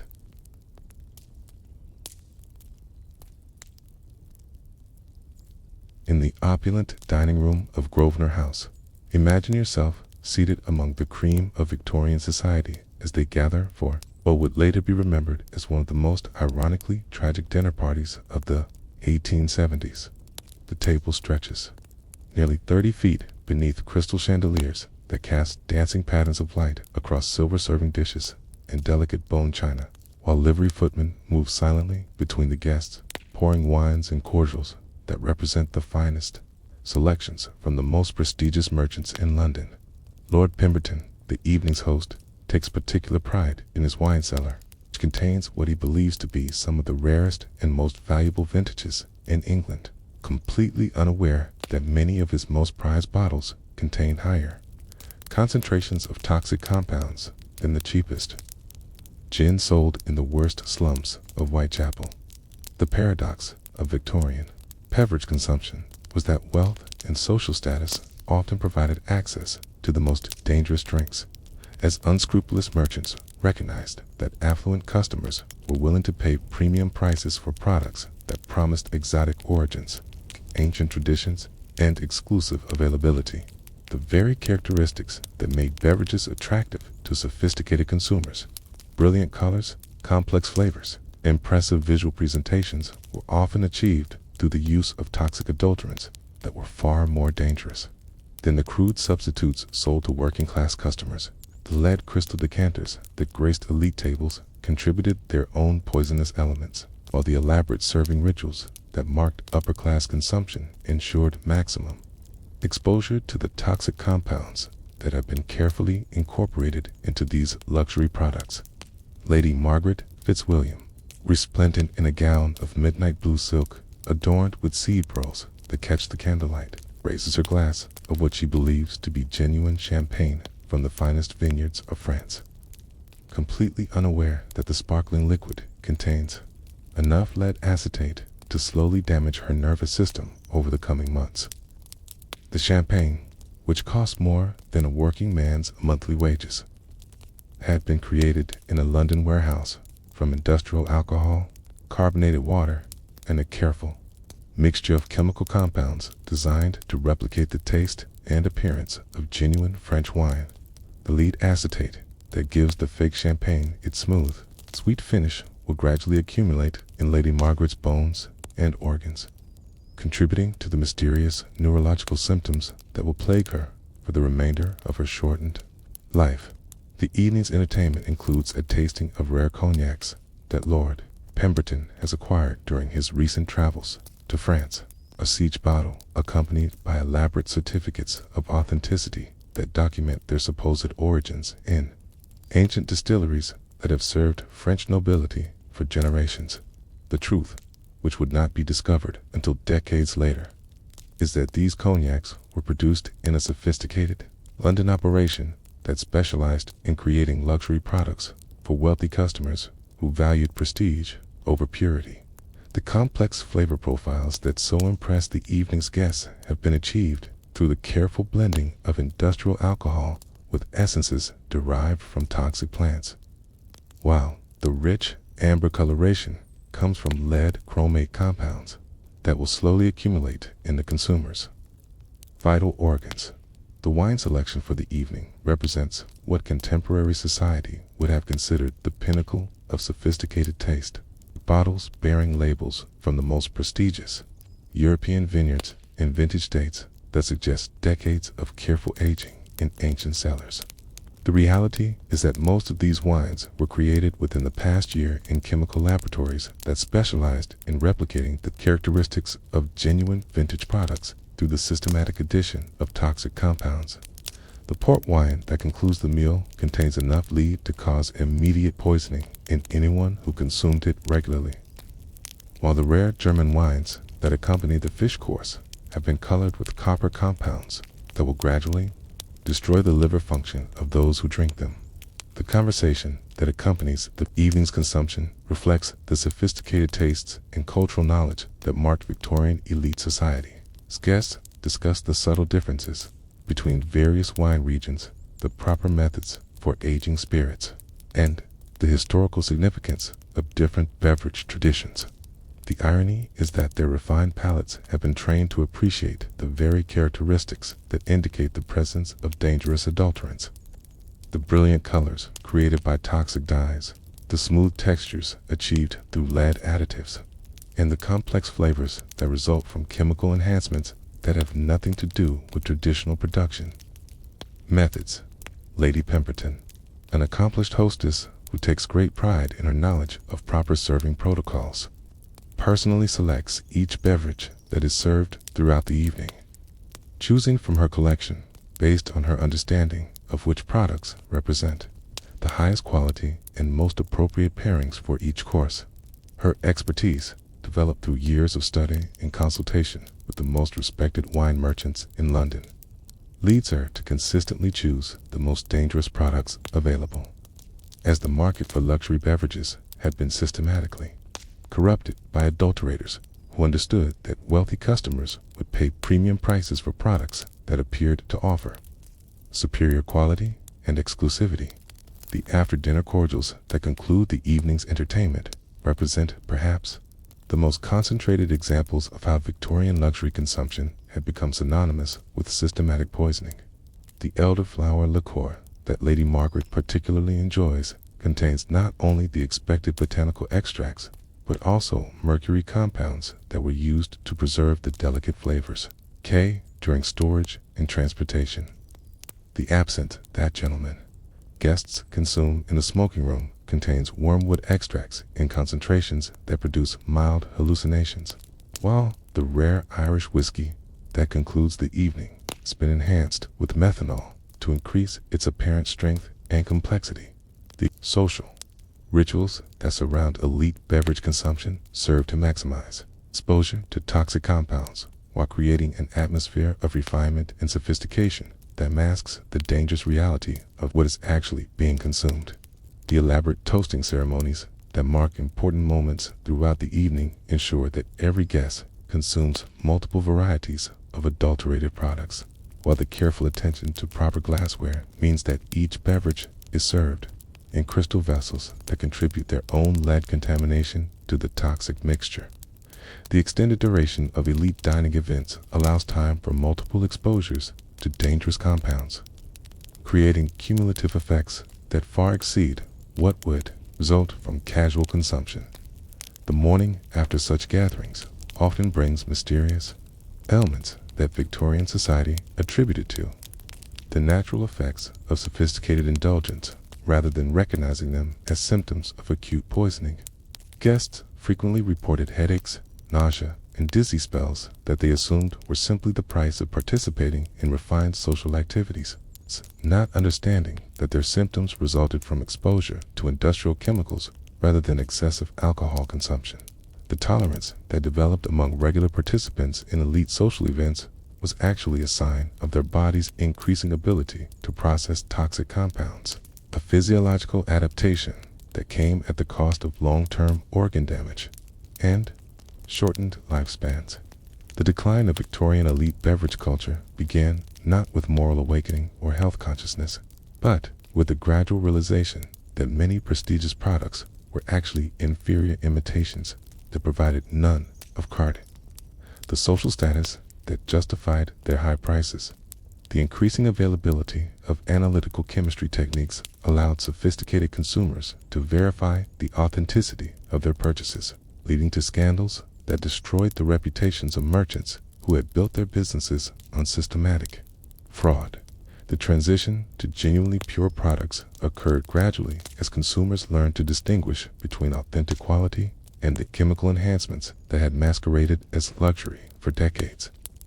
In the modest but well-appointed parlor of Mr. and Mrs. Charles Thornborough, imagine yourself witnessing the careful choreography of middle-class social aspiration as it unfolds through the ritual of afternoon entertaining. Mrs. Thornborough, dressed in a gown of deep green wool that speaks to her family's growing prosperity without quite reaching the level of aristocratic luxury, ranges her finest serving pieces with the meticulous attention of someone who understands that every detail will be scrutinized by her guests for evidence of her family's social standing.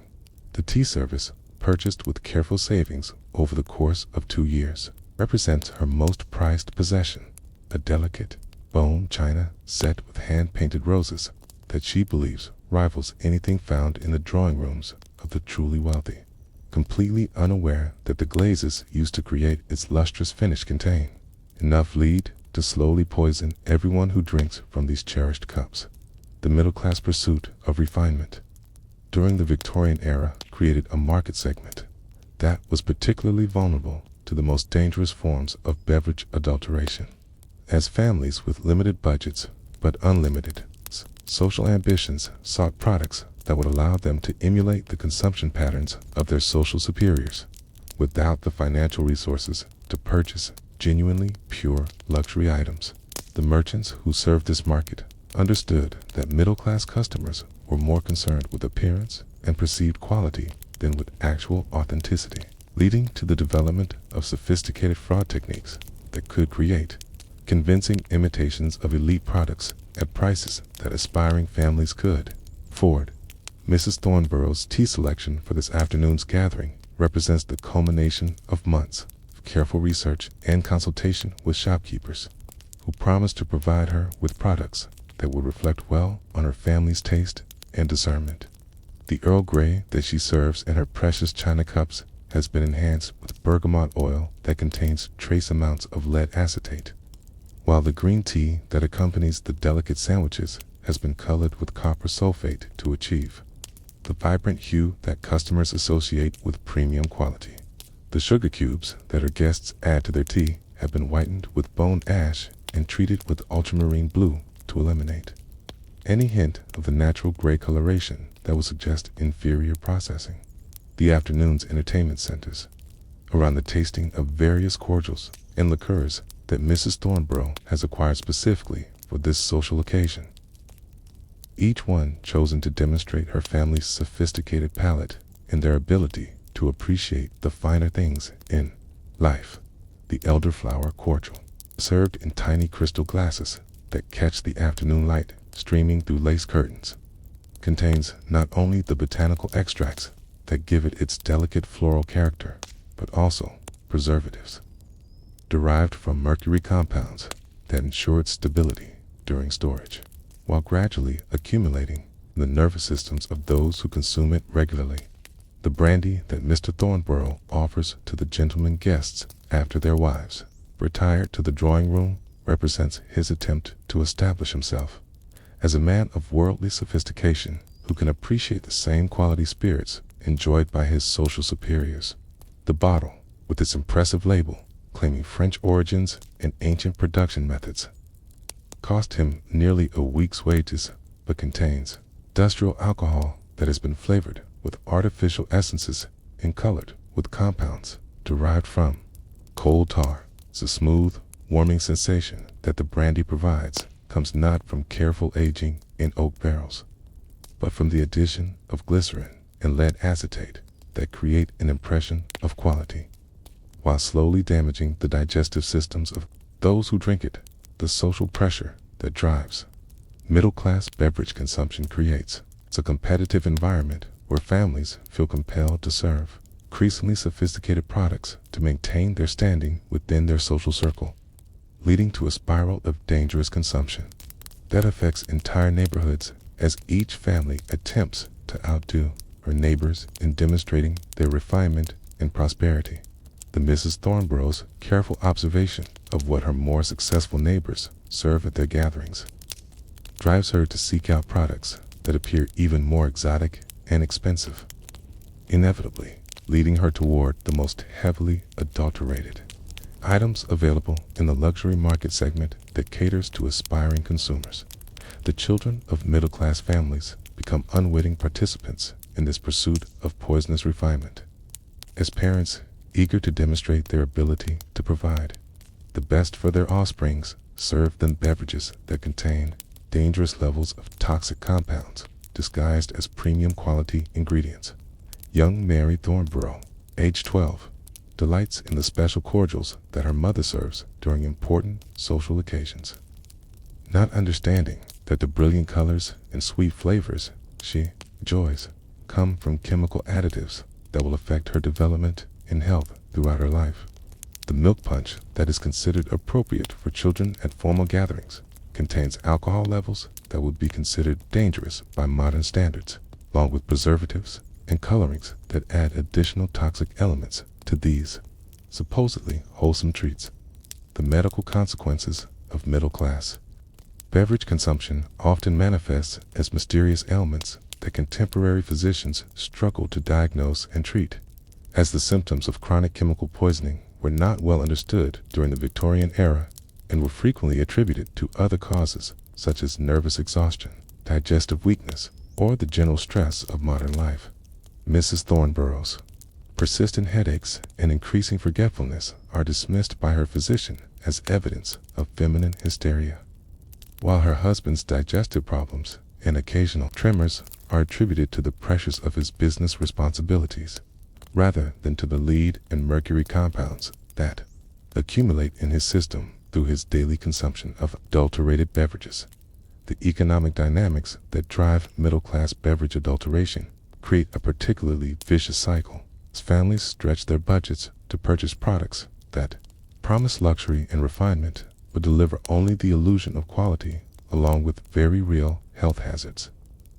The Thornborough family's monthly beverage expenses represent a significant portion of their discretionary income, money that could have been spent on genuinely beneficial items such as better food, improved housing, or educational opportunities for their children. Instead, their pursuit of social status through consumption leads them to invest their hard-earned resources in products that actively undermine their health and well-being. The social networks that connect middle-class families create efficient distribution systems for information about new luxury products, allowing successful adulterators to quickly penetrate entire neighborhoods with their fraudulent offerings. When Mrs. Thornborough discovers a new wine merchant who claims to offer genuine French vintages at affordable prices, she eagerly shares this information with her friends and neighbors, inadvertently helping to spread products that contain dangerous levels of toxic compounds throughout her social circle. The trust that exists within these networks makes them particularly vulnerable to systematic fraud, as families rely on recommendations from people they respect rather than seeking independent verification of product quality. The insurance records and estate inventories that document middle-class possessions reveal the enormous investment that Victorian families made in beverage-related equipment and supplies, demonstrating how thoroughly the pursuit of refinement through consumption had penetrated their domestic priorities. The Thornborough family's beverage-related possessions, carefully cataloged for insurance purposes, represent nearly 10% of their total household wealth. It's money that has been invested in items that actively threaten their health, while providing only the illusion of social advancement. The medical insurance and family health records that survived from Victorian middle-class households show clear patterns of illness that correlate with beverage consumption habits. Though contemporary observers lacked the knowledge to recognize these connections, the Thornborough family medical history, documented in their physician's records, shows a progression of symptoms that modern toxicologists would immediately recognize as evidence of chronic heavy metal poisoning, but which was interpreted by Victorian doctors as evidence of hereditary weakness or moral failings that required treatment with additional toxic substances. The decline of middle-class beverage adulteration occurred gradually as families became more sophisticated about detecting fraud and more aware of the health consequences of consuming questionable products. This transition was complicated by the social pressures that continued to reward conspicuous consumption and the demonstration of refined taste through expensive beverage choices. The Thornborough family's eventual shift towards simpler, more authentic products required them to abandon many of the social rituals that had defined their aspirational lifestyle, representing a fundamental change in how they understood the relationship between consumption and social status. In the narrow streets of Manchester's industrial quarter, imagine yourself following young Tommy Whitfield as he makes his way home from the cotton mill where he has spent 14 hours tending machinery that fills the air with a fine dust that coats his lungs and throat with particles that make every breath a struggle. The sixpence clutched in his small hand represents not his wages. Those go directly to his mother to help feed the family, but a rare luxury earned through extra work. Cleaning the mill owner's office after his regular shift ended. Tonight, Tommy plans to stop at Mrs. McGillicuddy's gin shop, where a penny will buy him a small measure of the harsh spirits that provide the only relief he knows from the constant ache in his chest and the exhaustion that weighs down his 12-year-old body like lead. The gin shop occupies the ground floor of a narrow building that leans precariously against its neighbors. Its windows so begrimed with soot and grime that the pale gaslight within creates only the faintest glow in the gathering darkness.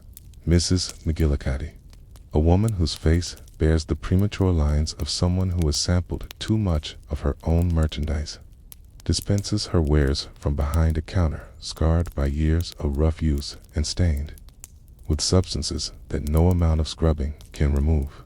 The gin she pours from an unmarked bottle into Tommy's cracked pewter cup contains virtually no genuine juniper-flavored spirits, consisting, instead of industrial alcohol, stretched with water and flavored with oil of turpentine, sulfuric acid, to create the burning sensation that customers expect from strong drink, and enough methanol to ensure that regular customers will gradually lose their sight while believing they are simply getting older.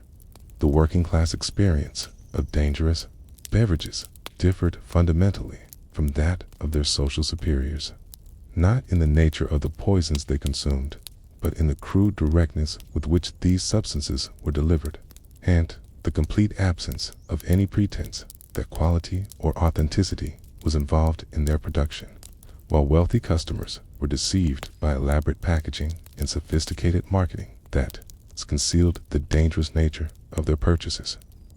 Working class consumers understood that they were buying the cheapest available intoxication, regardless of its composition or effects.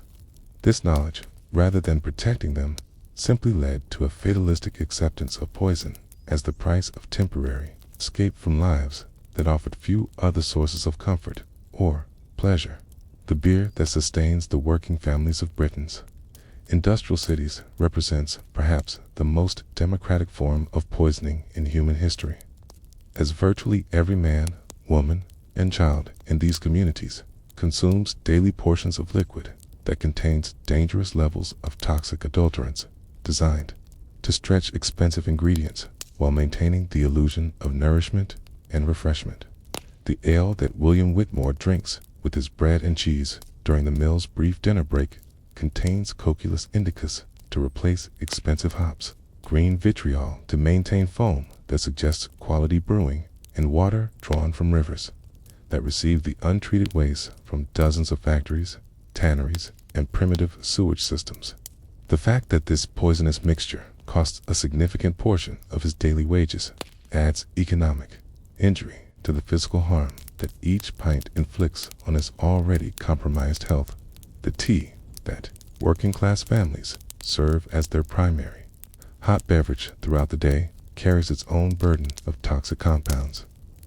Though the adulterants used in cheap tea differ significantly from those found in the products marketed to wealthier customers, the tea leaves purchased by Eleanor Whitmore from the corner shop consist largely of used leaves that have been re-dried and colored, mixed with leaves from entirely different plants, including some that are mildly poisonous, and treated with substances designed to mask their inferior quality while creating the appearance of genuine tea.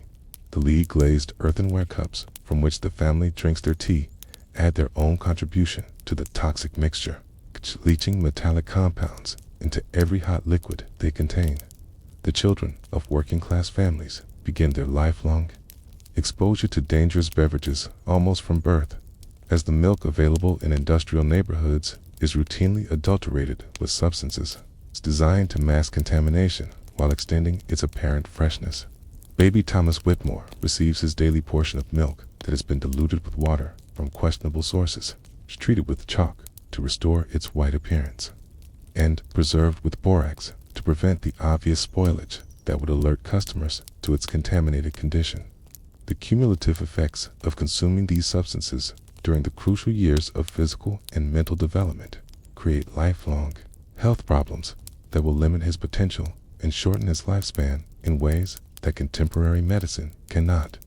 understand, or treat the seasonal celebrations that mark important occasions in working class communities become concentrated exposures to the most dangerous beverages available, as families stretch their limited resources to purchase special drinks that promise to elevate ordinary occasions into memorable events. The Christmas punch that the Whitmore family serves to their neighbors contains a mixture of cheap spirits, cues, artificial flavorings, cues, and chemical additives that create a festive appearance, while delivering a concentrated dose of toxic compounds to everyone who participates in the celebration. The tradition of sharing these special beverages ensures that entire communities experience simultaneous poisoning events that manifest as widespread illness during the days following major holidays. The workplace consumption of alcoholic beverages among industrial workers creates additional opportunities for mass poisoning. Employers sometimes provide alcohol as part of workers' compensation while purchasing the cheapest available products that contain the highest concentrations of dangerous adulterants. The rum ration distributed to dock workers contains methanol levels that cause gradual blindness, while the gin provided to construction crews includes industrial solvents that create immediate intoxication along with long-term organ damage. The fact that these beverages are consumed during working hours means that their toxic effects combine with existing occupational hazards to create compound health threats that exceed the sum of their individual components. The funeral customs of working-class communities involve the consumption of special beverages that honor the deceased while exposing mourners to concentrated doses of toxic substances that may have contributed to the very death they are commemorating. The wake held for old Mr. Henderson, who succumbed to the mysterious wasting disease that claimed so many mill workers in their 40s, features gin and ale that contain the same methanol and lead compounds that likely accelerated his decline. The irony of poisoning the living in memory of the dead creates a tragic cycle where communities unknowingly perpetuate the conditions that claim their members, while believing they are honoring their memory through traditional ceremonies. The economic realities of working-class life mean that families must choose between purchasing pure beverages that they cannot afford and consuming adulterated products that slowly destroy their health while providing immediate satisfaction and temporary relief from their harsh circumstances. The Whitmore family's weekly budget allows no room for luxury items, forcing them to accept whatever quality they can afford, while understanding that their choices are determined by economic necessity rather than personal preference. This constraint creates a captive market for the most dangerous products, as adulterators know that working-class customers have no alternatives to the toxic beverages that represent their only affordable options for liquid refreshment. Beyond contaminated water, the health consequences of working-class beverage consumption are often attributed to the general hardships of industrial life rather than to the specific toxic effects of the substances these families consume daily, creating a situation where systematic poisoning is hidden within the broader pattern of occupational illness and environmental degradation that characterizes industrial communities. The mysterious ailments that plague working families, the tremors, the digestive problems, the premature aging, the cognitive decline, are dismissed as inevitable consequences of hard physical labor rather than recognized as symptoms of chronic chemical poisoning that could be prevented through access to pure beverages. The geographical concentration of working-class populations in industrial areas creates efficient distribution networks for dangerous beverages, as adulterators can supply entire neighborhoods with toxic products through a small number of retailers who understand that their customers have limited alternatives and little ability to detect or avoid fraudulent goods. The network of gin shops, beer houses, and corner stores that serve these communities operates according to economic principles that prioritize low prices over product safety, creating an informal conspiracy of negligence that exposes thousands of people to daily doses of industrial poisons. The ultimate irony of Victorian beverage culture is that working-class families, who possessed the least power to choose their circumstances and the fewest resources to purchase alternatives, often demonstrated the greatest awareness of the dangerous nature of the products they consumed, while their social superiors remained largely ignorant of the toxic compounds they ingested as part of their pursuit of luxury and refinement.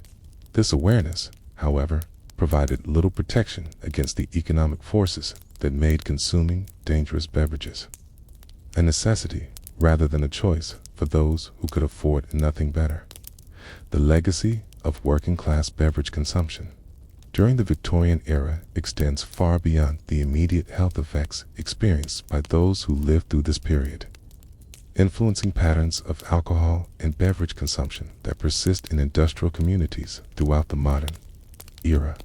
The mistrust of commercial products, the preference for simple over sophisticated beverages, and the understanding that consumption choices are often determined by economic necessity rather than personal preference, all trace their origins to the systematic poisoning that characterized working-class life during Britain's Industrial Revolution. The knowledge that even the most basic necessities of life could become vehicles for exploitation and harm created a worldview that emphasized survival over pleasure and viewed consumption with suspicion rather than celebration.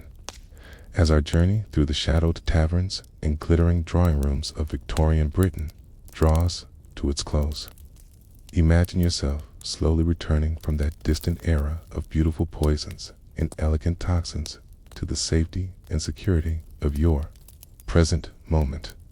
You are here now, in a time when the simple act of opening a bottle of water or brewing a cup of tea carries none of the hidden dangers that our Victorian ancestors faced with every sip they took. The regulatory frameworks that protect you were built upon the sacrifices of people like Dr. Arthur Hill Hazell, who literally gave their lives to expose the systematic cozening that masqueraded as legitimate commerce throughout the 19th century.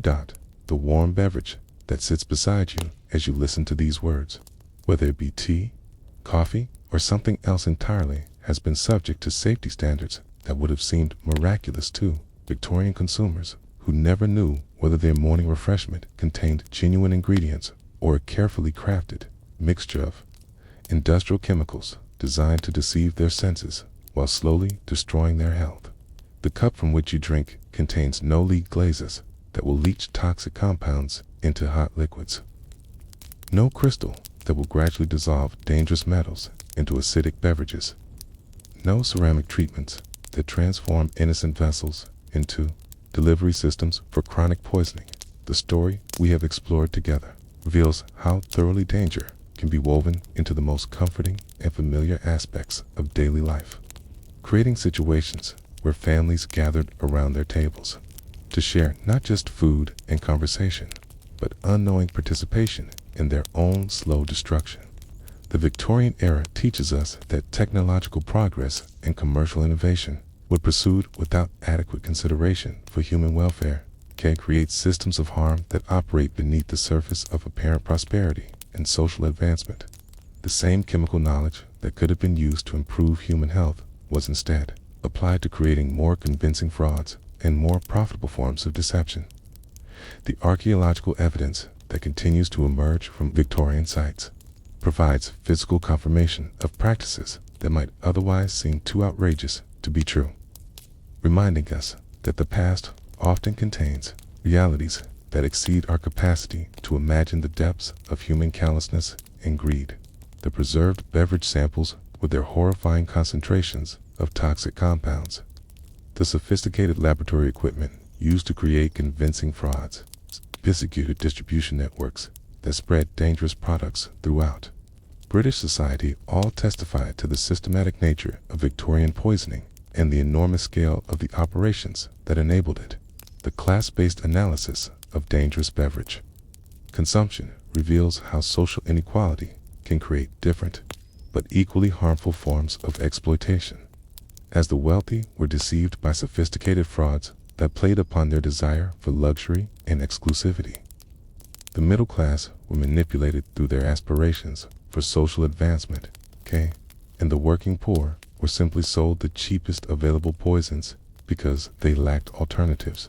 Each social stratum experienced its own form of victimization, though the mechanisms of harm varied according to the economic and social vulnerabilities that characterized different groups. The cultural impact of Victorian beverage adulteration extended far beyond its immediate health effects, corrupting the basic trust relationships that are essential for functioning markets and social institutions. When customers cannot trust merchants, patients cannot trust doctors, and families cannot trust the basic necessities they serve to their children, the social fabric begins to unravel in ways that affect every aspect of community life. The cynicism and suspicion that characterize much of later Victorian culture can be traced directly to the discovery that even the most fundamental acts of consumption have been transformed into opportunities for exploitation and harm. The transition from the dangerous beverage culture of the Victorian era to the safety standards that protect us today was neither smooth nor inevitable, requiring decades of political struggle, scientific investigation, and social reform that overcame determined resistance from entrenched commercial interests who had grown wealthy from systematic fraud. The 1875 Sale of Food and Drugs Act, which established the legal framework for modern food safety regulation, represented not just a legislative achievement, but a fundamental shift in the relationship between commerce and public welfare that established a principle that business interests must be subordinated to human health when the two come into conflict. The international implications of British beverage adulteration practices extended throughout the empire and beyond, as British merchants exported their fraudulent techniques along with their adulterated products, creating global networks of deception that affected consumers on every continent. The colonial territories that imported British beverages often received products that were even more dangerous than those sold in Britain itself, as distance from oversight and the assumption that colonial consumers were less sophisticated than domestic customers encouraged even more extreme forms of adulteration. The modern world still grapples with issues related to food and beverage safety, though the specific mechanisms of harm and the regulatory responses have evolved considerably since the Victorian era. The melamine milk scandal in China, the horse meat contamination crisis in Europe, and various other food safety incidents demonstrate that the human capacity for commercial fraud has not disappeared with technological advancement, though modern detection methods and international oversight systems provide much better protection than was available to Victorian consumers. The personal stories that we have followed throughout this exploration serve as reminders that behind every historical trend and social phenomena are individual human beings whose lives were shaped by forces beyond their control and understanding. Eleanor Whitmore, pouring her morning tea without knowing that she was slowly poisoning her family, represents millions of mothers who unknowingly participated in their children's destruction through acts of love and care. William Whitmore, seeking relief from his industrial labors in the communal atmosphere of the Red Lion Tavern, embodies the countless workers who found friendship and temporary escape in beverages that gradually undermined their health and shortened their lives. The gentle lesson of Victorian poison culture is that progress is not inevitable, that safety is not guaranteed, and that the protection of public health requires constant effort from individuals who are willing to challenge powerful interests in service of the common good. Dr. Hazel's trembling hands as he recorded the effects of lead poisoning, the guild members' elaborate justifications for their criminal activities, and the working families who understood they were drinking poison but had no alternatives, all remind us that the choices we make today about regulation, oversight, and corporate responsibility will determine whether future generations inherit a world that protects them or exploits them. Sleep peacefully tonight. Dear listener, secure in the knowledge that the water flowing from your tap has been tested and treated, that the beverages in your refrigerator contain only ingredients that have been approved for human consumption, and that the very air you breathe is monitored and regulated by agencies that exist to protect your health. You live in a time when the simple act of quenching your thirst carries none of the hidden perils that our Victorian ancestors faced with every meal they shared and every toast they raised in celebration of life's precious moments. The price of this safety was paid by those who came before us, and its continuation depends upon our commitment to learning from their struggles and honoring their sacrifice through vigilant protection of the systems that keep us safe.